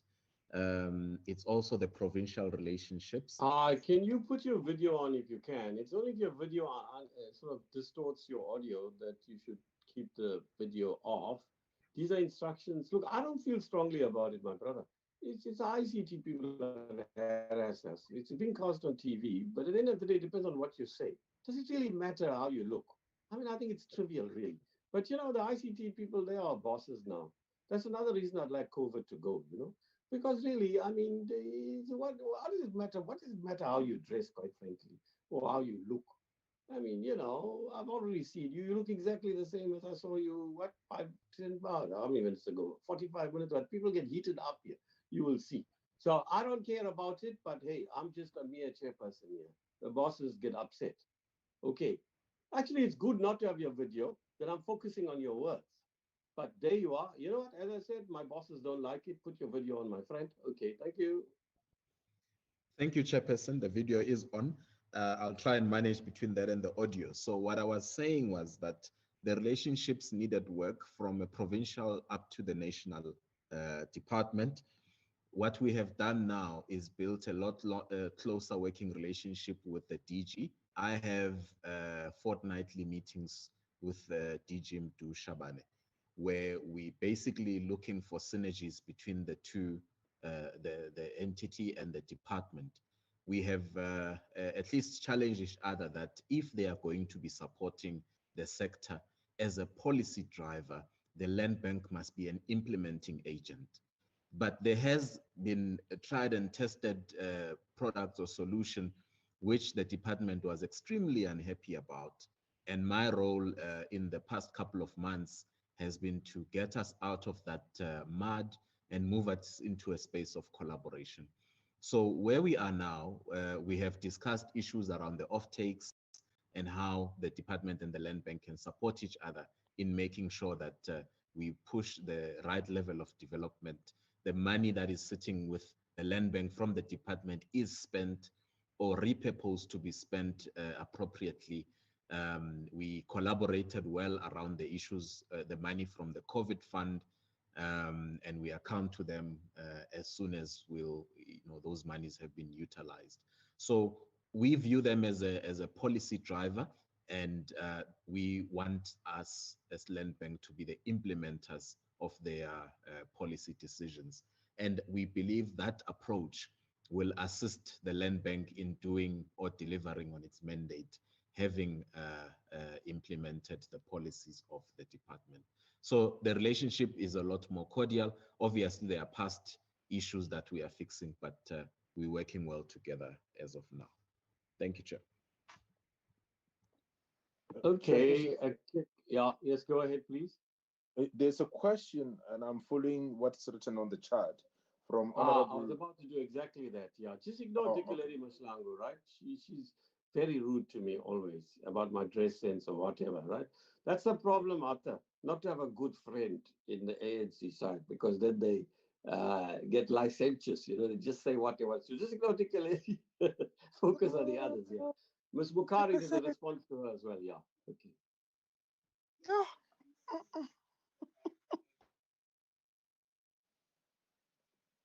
Yeah, there's a question by Honorable Dutoit.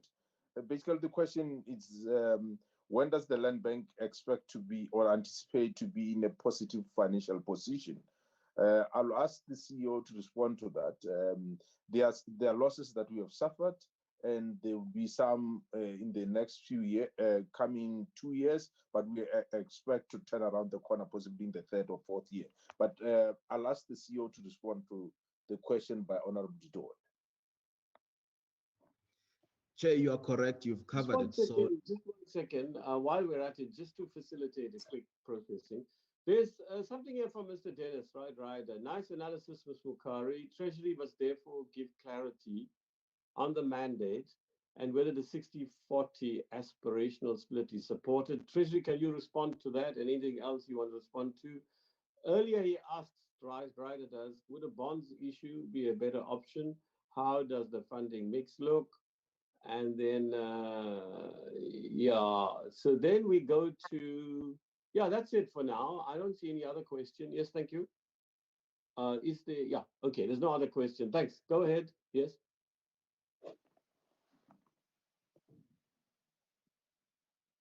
Thank you very much. I was trying to respond to the break-even sort of point. So the corporate plan issues a couple of scenarios, Chair, as you've highlighted. We are taking quite a big amount of losses in this current year. We will take some in the next financial year, and then we will start to see a break-even point in the financial year after the two that I've alluded to. So in the 2019-20, we're taking huge losses. 2021, we will have losses, but they'll be at a reduced rate. And in the third year, we'll then start to see some profitability status, although not much, given which scenario will be given to us in terms of funding that is required. And obviously, we're anticipating that the cost of funds, will be a little bit on the high end for Land Bank, but that is the anticipated sort of break-even point. Kensani can amplify that in terms of the numbers as she responds to some of the questions that have been raised. Thank you.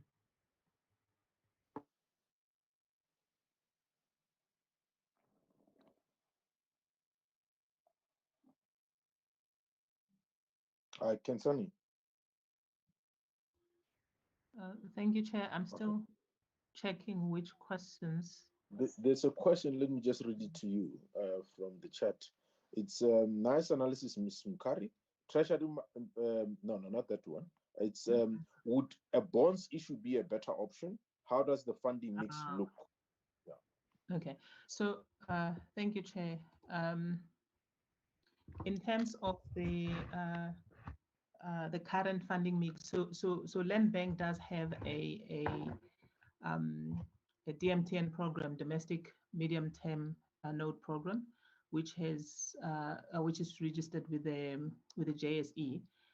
So currently our funding mix is a combination of the capital markets, which is us issuing bonds, as well as the institutional investors banking, as well as the multilateral funding. So we already do issue bonds, but obviously given our default position, all of that has come to a standstill essentially.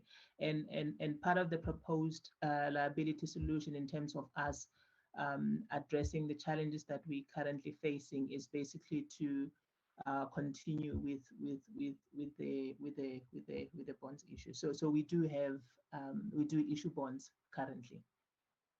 It's just that obviously we're not in a position to, given that we're in default. Thank you, Chair. National Treasury. Chair, may you please repeat the question for me? I'm not sure if I heard the question well. Well, it's in the chat group. And is there anything else you want to add? Remember, you're the oversight executive authority, right? Yes. So Treasury must therefore give clarity on the mandate and whether the 60-40 aspirational split is supported. It's addressed to you, as I understand it, though it has been responded to. Okay, over to you. Yes. Thanks, Chair. Considering where Land Bank is coming, where you had, when we took over Land Bank. We can certainly see the tip of your forehead. Yes. Okay. Okay. I'm not sure. I'm only seeing Mr. Moloto on my screen. I'm not sure whether you can see me. I can't even see. That's because he thinks he's the chair of the committee, but that's fine. I don't mind. My apologies. Okay, that's fine. Yes, Chair. When we took over Land Bank in 2008, there were a number of obviously issues that we had to correct. And then one of them was that we had to correct the mandate of the Land Bank so that we can be able to focus on the development. And then, but the challenge that we had with the Land Bank was that it had a bigger chunk of its funding coming from the private sector, which actually gave us a very a problem in terms of how we align our development objective to the funding of the Land Bank. Over the years, Land Bank has actually transformed into a better institution because at some point they were sitting at about the ratio was not even around 10% to the development versus commercial. But over the years, Land Bank has actually evolved, and then we see it actually becoming better and better. Now, for now, we are actually happy with how Land Bank basically defines its development mandate, and in fact, the development and also and transformation, and also the split. Earlier on, they said, if I remember, they were going around 20-80%, but later I hear that they are actually increasing that number of the split from 20 to 40-60%. It's not going to be very easy considering how the composition of the Land Bank is that book, but we believe that over a period of time, Land Bank would be able to achieve that and even far much better. Thanks. Okay, thank you. Right, look, as I see it, in Kulileko, there's no other questions. I think we should draw it to a close by pointing out that this is part of possibly, Mr. Moloto, if your report is tabled, well, let's say reasonably soon before the end of, even it's 2 weeks before the end of November, it's possible the NA committee will call you then. But, this time of the year, as you also know, is a very bad time because we have to finish the MTBPS and the tax laws and so on, which come very late to the NCOP committee. So in Kulileko, we'll see if we can negotiate with the NA committee that we rather have them early next year, in the first week or two, that the parliamentary term convenes. Having said that, I want to thank you, Mr. Moloto, and your team for what is an excellent presentation. And I can only hope that, you, unlike MPs, that you'll be better than us, actually, that you'll implement more of what you say you're going to do than we do. And really, your role is so utterly important. I need to hardly tell you that. And I'm not going to bore this meeting with that. We all, however we see the land bank, from whatever perspective in this committee, recognize your utterly important role. And I'd like to wish you well. And, other knowing you personally also, I know there are members from certain parties that might feel, well, the board chair, is not an agricultural economist or an agricultural finance expert and so on. But my own view is that you're a very good choice as a board chairperson. You seem to have a very good team there. And we really wish you well. I think overall we seem to be in good hands, at least on paper. But, I hope the team you have will deliver. So we wish you everything of the best, Arthur, you and your team as key people in the land and agricultural transformation sector. And we would like to thank you. I take it that your failure to respond directly to my question, it comes out, but it's not clear that is it correct that you tend to marginalize established farmers and tend to overemphasize emerging farmers? I suppose your reply overall, if I can sum it together, you're free to disagree with me, is yes, your task is to implement the needs and act on the needs and interests of emerging farmers. We have to transform the sector, but you do it in a way that also balances out the needs of the established farmers whose food security objectives serve the country as a whole. Is that a reasonable summary of where you are? Absolutely. Thank you. Yes, Chair. Okay. Thank you very much, Arthur, and your team. Thank you indeed. Thank you, members. So tomorrow is the advert for the Appropriations Committee, for which Liquidity will get a personal bill to come to my personal account. At 9 o'clock tomorrow, we, the same members in the NCOP committee, meet under the Appropriations Committee banner. Thank you all. Bye. Bye. Thank you. Thanks, Chair. Bye-bye. Bye, Chairperson. Honorable Rider, you must stop making us fight, ne? Me and the chairperson, please. You're not sounding great, man. Shame. And today you have won. He fought me, said, ignore the college of all the things that you see. Bye, everybody. Thank you. Okam. Dit gaat goed, dank je. Het gaat goed, dank je, meneer. Wasekhaya, Wasekhaya, kunjani? khona kunjani?